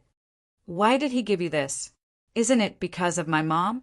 I don't know why my mom got tricked by him, but he said that he had a recipe for barbecue and that my family's business would be better if we improved it. Tang Yun explained. Then my mom believed him and told me to get the recipe from Lin. You can do that. Xinwen's eyes wide. This didn't seem like the way a young master would pick up a girl, did it? Those rich kids wouldn't have the time to do something like that. Lin Yi's method was quite novel and unique, starting with Tang Yun's mother. It didn't seem like something a student their age would do, did it? Yeah, I had no choice but to take it, Tang Yun said helplessly. Me and Lin Yi are like this. He pursues me, but I won't say yes. Who knows if he's just messing around or not? Yun, it sounds like you're really interested in him. After hearing Tang Yun's words, Lu Xinwen stared at Tang Yun's pretty face as if she was trying to read something from it. If he's not playing around and is serious, then will you say yes to him? Wenwen, what are you talking about? Tang Yun blushed as she realized her mistake. I'm saying that people like him won't be sincere. Why would I fall for him? All right. It doesn't matter if you fall for him or not. Just don't say yes. Xinwen said, You've always been the best out of the three of us. You're good at your studies and you're pretty too. You can't fall for him. Xiaofan, and I will be relying on you from now on. Okay. Tang Yi nodded, but in her heart she was wondering how the news about her and Lin Yi had gotten out. Could it be that the big villain Lin Yi really spread it? If that was the case, then she should talk to him about it. He didn't care, so why should she? However, Tang Yin was only thinking about it. Asking her to reason with the villain was like sending a lamb into a tiger's mouth. He passed the recipe to Tang Yin, and the afternoon went by peacefully. He and Xiaobo were walking in the hallway of the school building after school when people started pointing at them from behind.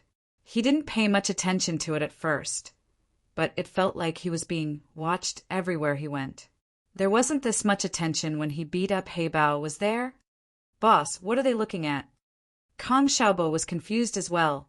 I don't know, why don't you go ask? Lin, he was confused as well. You, come here.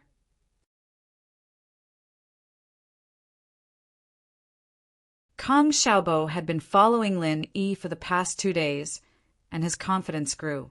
Although he wasn't one of the big four, he was at least the follower of one of them. His status naturally rose. He even dared to scold Zhou Ruoming, not to mention a student pointing at him. The boy who was pointed at by Kong Xiaobo was talking happily with a few students next to him. When he was called by Kong Xiaobo, he was dumbfounded. Although he didn't know who Kong Xiaobo was, he must be a ruthless person to be able to follow by Lin Yi's side. His face turned pale, and he knew that he had caused trouble. His mouth, he shouldn't speak carelessly. Bro, you called me? The boy looked at Kong Xiaobo timidly and asked carefully, Nonsense. Who else would I call if not you? Come here. Kong Xiaobo said fiercely, What the hell were you talking about just now? Pointing at my boss and beaming with joy, do you think you're a commentator? Bro, what's wrong with me? The boy walked over carefully. I'm asking you, what are you talking about? Do you not understand me? Kong Xiaobo was a little annoyed. This boy's saliva was flying everywhere just now. Why did he wither in such a short time? I didn't say anything. The boy was scared and quickly shook his head. Do you want to be beaten up? Kong Xiaobo glared at him. I'm telling you, it's very impolite to talk about others behind their backs. If you tell the truth now, I will let you go. Otherwise, I will ask the people behind you and see what you just said. I have to say that Kong Xiaobo's words were still very deterrent. The boy was dumbfounded when he heard it. He could bear it and not say it, but the students behind him who were listening to his explanation just now wouldn't hide it for him. Thinking of this, his face turned pale, and he had to admit, I'm sorry. I also heard it from others. What did you hear from others? Kong Xiaobo was furious. Why were you wasting time? You were so excited just now. Why didn't you drag it out? I heard that Lin Yi and the beauty of the school, Tang Yin, are dating. The boy said in a small voice. Today, Lin Yi confessed to Tang Yin and gave her a love letter. Tang Yin also shyly accepted it Lin Yi's eyes widened in shock. Damn, who was the one who spread this? When did I give Tang Yin a love letter? Lin Yi's first reaction was, did these people have nothing better to do? He only gave Tang Yin a barbecue recipe, but it turned into a love letter. He had to admire these people's imagination. Lin, he didn't care much about it, but Tang Yin. Fuck, who was this immoral? This way, Tang Yin would definitely avoid him next time. His plan to flirt with a girl was completely ruined. He didn't know how Miss would react when she found out. Fuck, why was she so unlucky today? Linny bro and this bro. You see, I only heard it from others. The boy saw Lin Yi's expression change and was shocked. He quickly admitted his mistake. All right, you can leave. Lin, he didn't know whether to laugh or cry. Lin, you wouldn't argue with this boy. He definitely didn't say it. He was just passing the news out of curiosity. There was no way to pursue this matter. Thank you, Lin Ebro, thank you. The boy nodded and quickly ran away. Boss, I think this is a good thing, right? After the boy left, Kong Xiaobo winked at Lin Yi. Now that everyone knows that Tang Yin is your girlfriend, you have a good chance, right?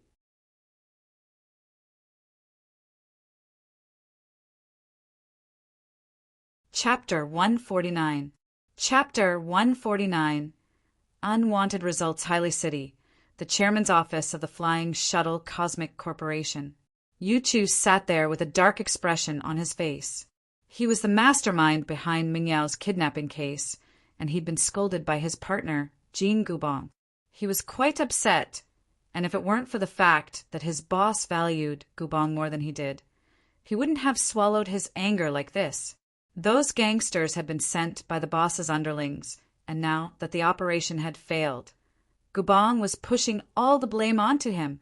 This made Yu Chu very angry. He had a domineering name and a domineering company name, but Yu Chu knew that he was nothing more than a puppet of his boss.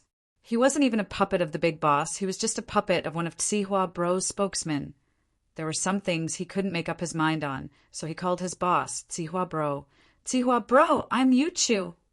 Yu Chu said humbly, Yeah, what's up? Tsihua hadn't been in a good mood these past couple of days. He hadn't been able to contact Baldy at all, and he'd just received news that the police had found Baldy's body. It was a relief to Tsihua. Baldy was dead, and no matter how he died, it had nothing to do with him. Baldy's underlings knew of his existence, but they'd never met him face to face. Even if they were in the police's hands, the police wouldn't be able to do anything to him with just a few words. Actually, Tsihua wouldn't be afraid even if Baldy were to bite him out. With his power, and that of the person behind him, it wasn't something a normal person could do anything to. Tsihua was troubled by the fact that he'd messed things up this time, and how hard it would be to explain things to the person behind him. He'd underestimated his enemies too much, sending a gangster like Baldy. Tsihua Bro, that Jean Gubong, he's pushing all the blame on me, saying that my men aren't good enough. He's looking down on you, saying that your men aren't good enough. Yu Chu said, adding oil to the fire. It wasn't his fault in the first place, but he was the one who'd been wronged. I understand. Tsihua frowned. He wasn't expecting Yu Chu to talk to him about stuff like this. Jean Gubong isn't one of the boss's men. It's just a business relationship. If he's complaining to you, then let him be. We're on the same side, and I understand your situation. I'll remember all the things you've done to me. Yes, Tsihua Bro, I feel much better now that you've said it. Yu Chu said, trying to convince the higher-ups that he had been wronged. By the way, have you investigated that side? Who's that bodyguard of Meng Yao? Tsihua asked. We've already looked into this Jean Gubong, and from the looks of it, he's a worker Pingzhan hired from somewhere. He's assigned to Meng Yao's school to be her bodyguard. Yu Chu said, As for which security company he's working for, we don't know yet. Jean Gubong didn't manage to find out either. Then keep looking, Tsihua said. The boss has been paying a lot of attention to this, and he's already sent a golden Class Peak master over. I underestimated him last time, But this time, humph, peak of the golden class. Yuchu's heart skipped a beat. He had more or less heard about the division of strength on the boss's side. The strength of the peak of the golden class was no weaker than a special forces soldier, and he actually sent it to deal with a little bodyguard. Keep your mouth shut, don't say anything. Tsihua reminded. Don't worry, Tsihua bro, I won't. Yuchu promised. Lin, he quickly got into Faubert's Bentley while no one was noticing. Mengyao's face had been blank the whole time, and Yushu was giggling beside her. Evidently, Mengyao had heard something about the love letter he'd given Tangyin. Lin, he shook his head. Mengyao was obviously pissed, but Faubert was there as well, so it wasn't a good time to get angry. The three of them didn't speak on the way back, and even Yushu, who'd always been talkative, shut her mouth. She didn't want to disturb Mengyao's mood anymore. Lin, he was just about to return to his room when Mengyao stopped him abruptly. Lin, stop right there. Lin, he wanted to hide from the Mississippi, who'd want to mess with her when she was in a fit of anger, but she caught him before he could do so. Lin, he turned around to see Mengyao standing there with her hands on her waist, looking fierce. Miss Chu, what's the matter? Lin, he laughed dryly. Lin, you're really something, huh? You've only been at school for 2 days and there's already a scandal? Is my dad paying you to fool around in school? Mengyao was really pissed. This Lin, he was too much, wasn't he? Miss Chu, when your dad gave me my salary, he made it very clear that I'm supposed to take care of your studies and your life. Other things aren't part of my job scope, am I right? Lin, he felt like he'd been too soft all this while. Men needed to be hard in many situations to let the miss know how powerful they were. Mengyao was speechless from Lin Yi's retort. Indeed, Lin Yi was just an employee hired by her father. She didn't have the right to interfere with his private life, did she? He was looking for a girlfriend, so why was she getting so worked up? But Mengyao didn't feel good about it. Why? Even if you want a scandal, it should be between me and Shu, right? Why didn't you choose your own family, and instead go flirt with other girls? What's the meaning of this? Ignoring my and Shu's charms? Right, she must be angry because Lin Yi ignored her and Shu. Mengyao blamed her anger on Lin Yi ignoring her attractiveness. After all, what kind of woman would tolerate a man ignoring them? This kind of humiliation was worse than death. But Mengyao couldn't say it. What could she say? Could she tell Lin Yi that he was blind? There were 2 pretty girls in the house, and he went out to flirt? You. Just behave yourself. Don't tarnish my and Shu's reputation. We don't want people to think that our follower is that kind of person, Mengyao said angrily. Oh, don't worry, Miss Chu. I'll try my best to stay away from you in school. I won't let anyone know about our relationship, Lin Yi nodded. You. Lin Yi's words stunned Mengyao. She stared at Lin Yi blankly, speechless. Mengyao didn't expect her words to get such an answer from Lin. Was this the answer she wanted?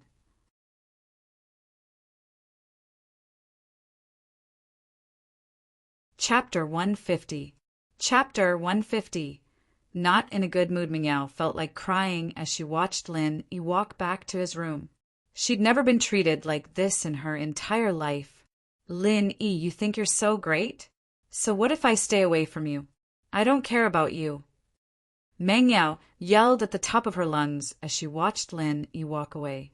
From now on, I don't care about your business anymore. With that, Mengyao collapsed onto the sofa as if she'd lost all her energy. She couldn't hold it in any more. She couldn't hold it in any longer, but she was afraid that Yushu would hear her. Yao Yao, what's wrong? Yushu stopped joking around after noticing Mengyao's strange behavior. She held Mengyao's hand up. Yao Yao, don't cry. Who's crying? I'm not crying. Mengyao naturally wouldn't admit that she'd shed tears for some random guy. What did his good and bad have to do with her? He'd saved her, hadn't he? So what? Faubert had even saved her when she was young. But Lin Yi and Faubert. Ming Yao's heart warmed every time she thought back to that moment when Lin Yi stood up for her as a hostage. She'd always felt that she was a very lucky girl to have a man willing to die with her, but now, Yao Yao, I know you like Shield Bro. Maybe I can talk to him? Yushu could tell what Meng Yao was thinking now. She'd grown up with Meng Yao, and no one knew her better than she did. Meng Yao was probably falling for Lin Yi. The hero saving the damsel in distress scene was a bit of a cliché, but it was a classic that people loved to talk about. Yushu could tell that Meng Yao's attitude towards Lin Yi had changed ever since Lin Yi saved her. Meng Yao might not have noticed these details, but Yushu, as a bystander, could see the difference. Shu, what are you talking about? Who likes him? Meng Yao jumped up from the sofa, her voice hoarse. I don't like him. I've told you 10,000 times. I don't like him.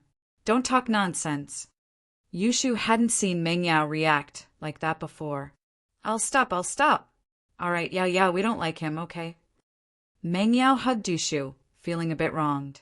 Shu, you're the best. Always by my side. Yeah, I'll always be with you. Yushu nodded as she patted Meng Yao's shoulder comfortingly. It wasn't that Lin Yi didn't hear Meng Yao's voice, but that he didn't know how to respond. Lin Yi's hand shook as he closed the door, sighing softly. Even though Lin Yi couldn't figure out what the Chu First Miss was thinking, judging from her behavior today, she seemed to be a little jealous. Could it be that the Chu First Miss had feelings for him? Lin Yi didn't know what was going on. He and Meng Yao had always been on opposite sides. Even if he saved her, it wasn't love at first sight, was it? What's more, even if it was love at first sight, Lin Yi wouldn't dare to have an affair with the miss. This was a taboo in the industry. Falling in love with the employer was like playing with fire. Lin Yi shook his head. He didn't dare to provoke the young miss when she went crazy today. At night, when Faubert came to deliver dinner, Lin Yi didn't even go out. Meng Yao and Yushu felt a little better after venting their frustrations for a while, and they forced themselves to cheer up when they saw Faubert walking over. Faubert was a little surprised that Lin Yi wasn't there. Miss Chu, is Mr. Lin not here? Probably dead. Meng Yao didn't feel good about it, but she didn't hide anything. Faubert had watched her grow up, and he knew her personality well. Dead. Faubert smiled bitterly, guessing that there was some misunderstanding between Lin Yi and Meng Yao. But Faubert wasn't in a position to intervene in something like this. He was only Pingzhan's butler, after all, and Pingzhan's ambiguous relationship with Lin Yi and Miss Chu made it even more difficult for Faubert to get involved. After helping the two misses put down the food, Faubert knew that it wasn't a good idea to stay here any longer. He left the villa first. After Faubert left, only Meng Yao and Yushu were left in the villa.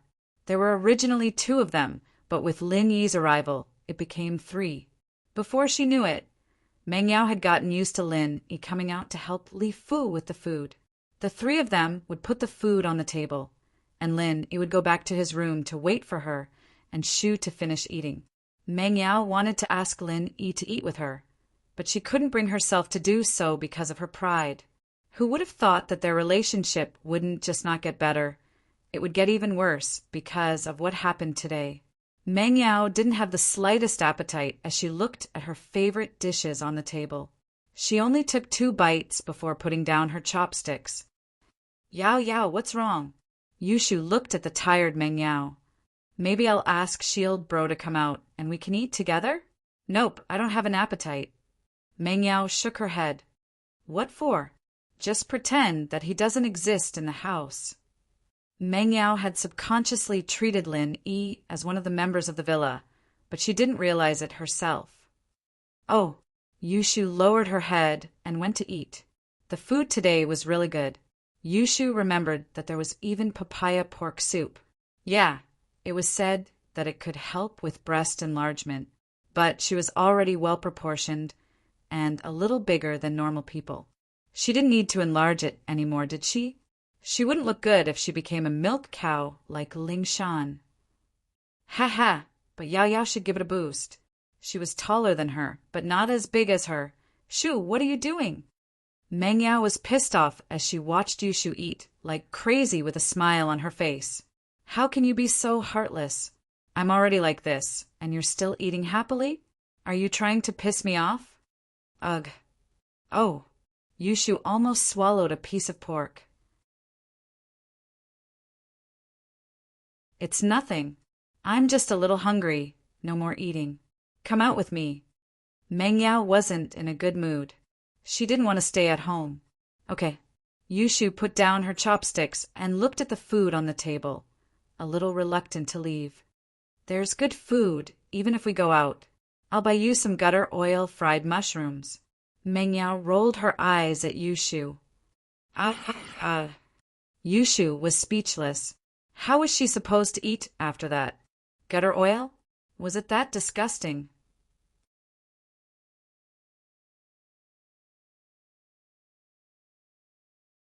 Chapter 151. You can't drink. Lin Yi was in the room, but he could still hear everything that was going on outside the room. Meng Yao's rage, Falbert's arrival, and even the conversation they had at the dinner table. Lin Yi had heard everything. Lin Yi stretched his waist. This was a critical time, and the two girls were going out at night. They didn't say they were bringing him along, but he couldn't just ignore them. He'd just follow them from afar. With that in mind, Lin Yi decided to change out of his uniform. His school uniform was way too eye-catching, and he'd attract a lot of attention if he went out in the middle of the night. It wouldn't be good if Meng Yao found out. He found a new set of casual clothes he'd bought over the weekend and took off his uniform, leaving only his underwear on. He was just about to put on when the door opened. Yushu wasn't expecting Lin Yi to be naked in the room. She almost screamed at the sight of it.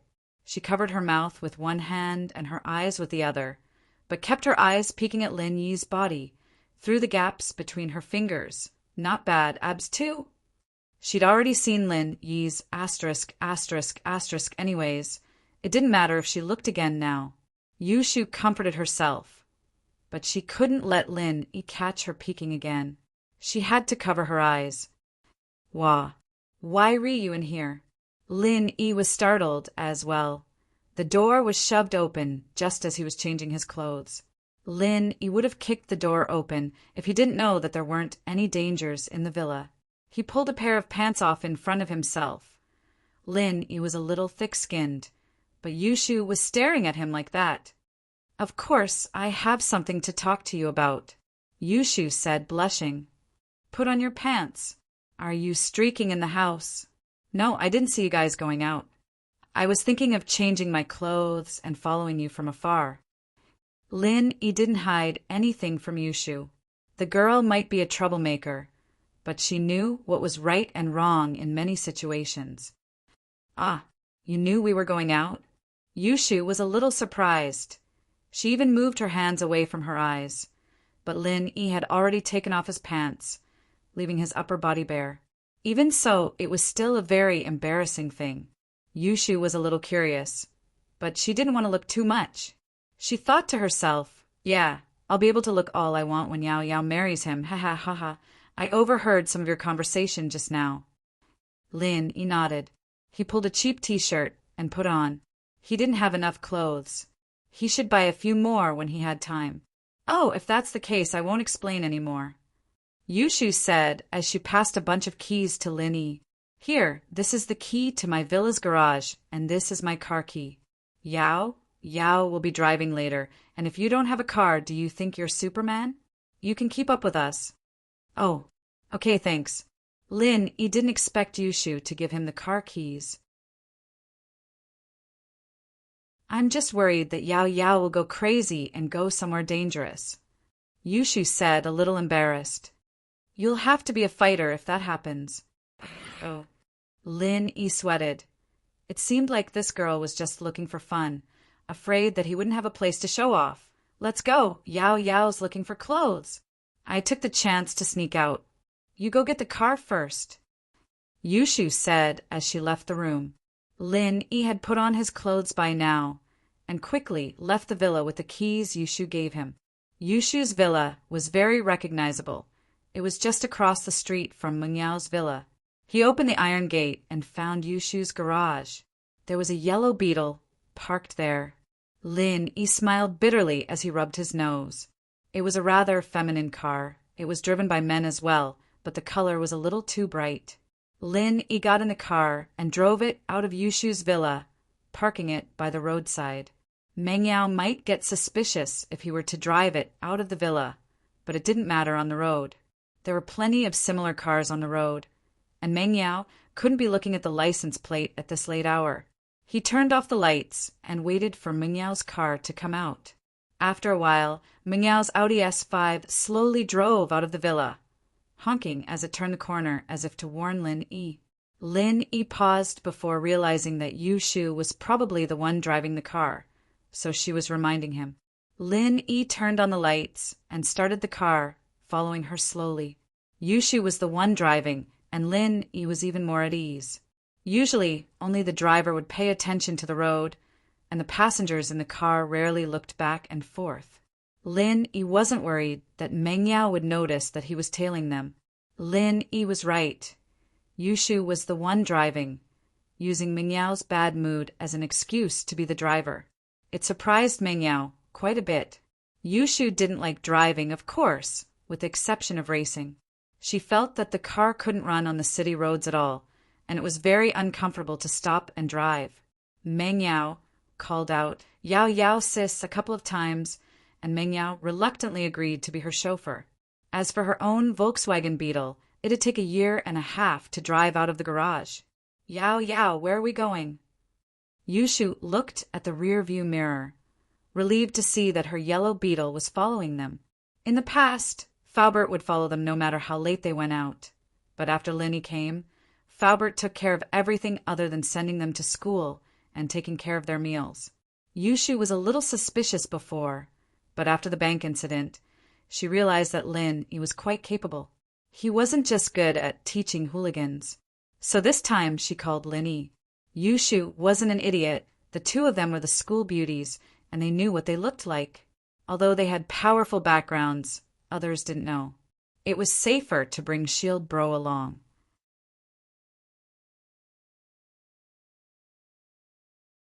"Let's go to the bar? I want a drink. What about you?"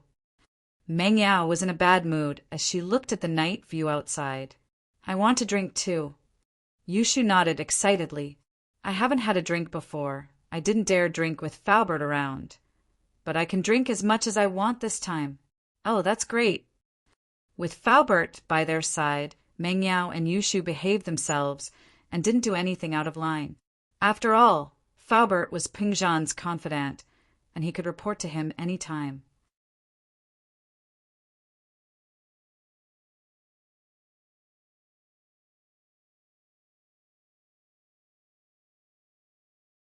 Chapter 152. You really think I don't know? Ah. Yushu looked at the smiling Meng Yao, realizing that she'd been set up. Meng Yao wouldn't usually make jokes like this. It was more like it if the two switched places. But today, Meng Yao wasn't her usual self, joking with Yushu first. This meant that Meng Yao's mood was abnormal today. Surprisingly, Yushu didn't refute. She'd have 100 excuses waiting for Meng Yao if it were any other day, but she nodded obediently today. "All right, I'll drink juice." "Ah, good boy." Meng Yao nodded. "Yao Yao sis, why don't we both drink and take a taxi back? Or maybe we can ask Shield Bro to drive us back."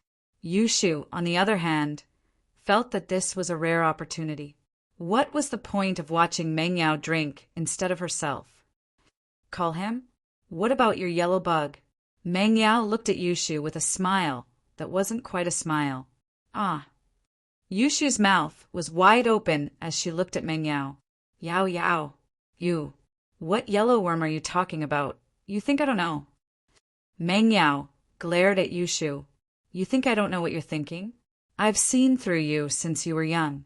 While I was changing my clothes, what were you looking for in my bag? You don't seem to move your handbag much, do you?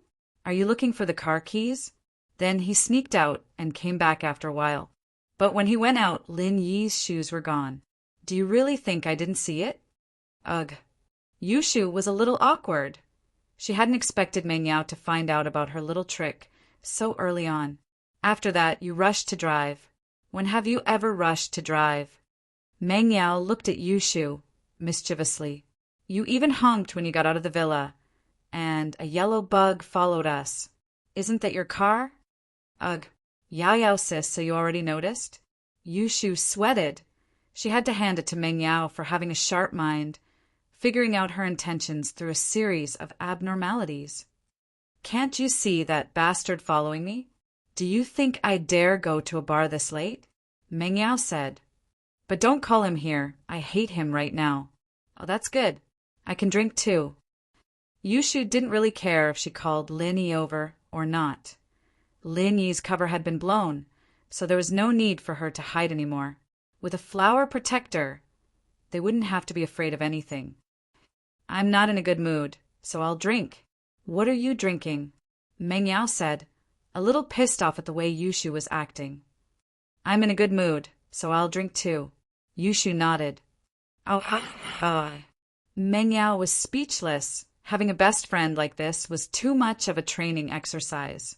Yushu found a bar called Awesome Floating Cloud. Judging from the renovations, it seemed to be new this year. It was quite fashionable and luxurious, and it was quite lively as well.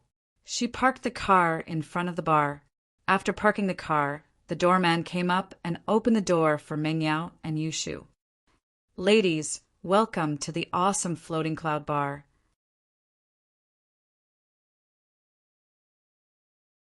Do you have a reservation? No, Meng Yao said, shaking her head after locking the car. Then please follow me. The doorman nodded with a smile as he led the two into the bar.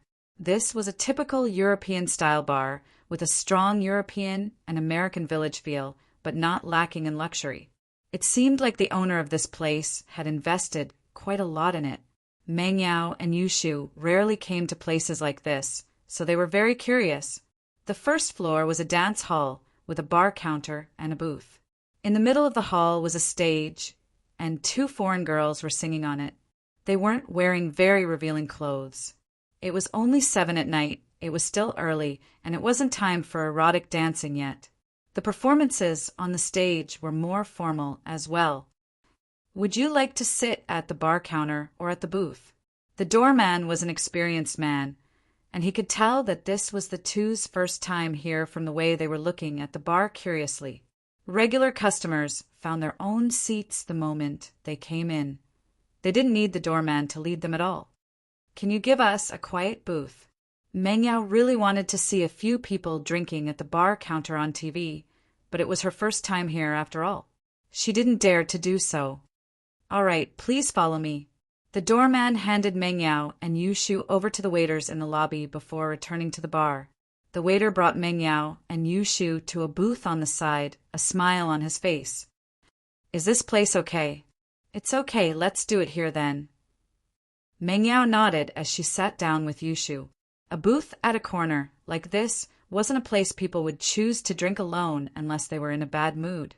Even if they were drinking alone, most of them would sit alone at the bar counter. It seemed like these two girls were really here for the first time.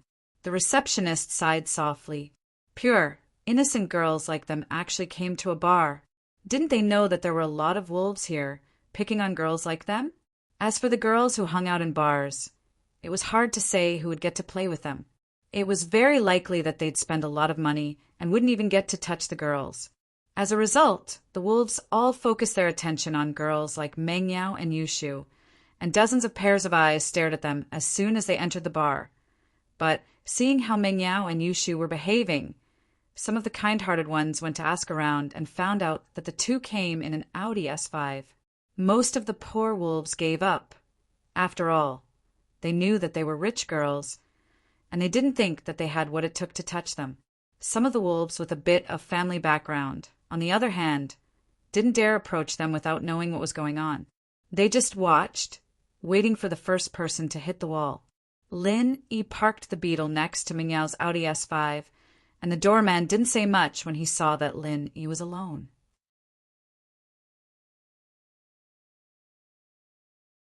Welcome, sir. There were plenty of young masters who came here alone every day, and the doorman thought that Lin Yi was here for the same reason. He didn't explain too much as he opened the door for Lin Yi and sent him into the bar. Lin Yi turned around to look at the door as he entered, a thoughtful smile on his face. You're tuning in to the Thunder Spear YouTube channel. Don't forget to subscribe and join us on this journey to catch the most captivating stories.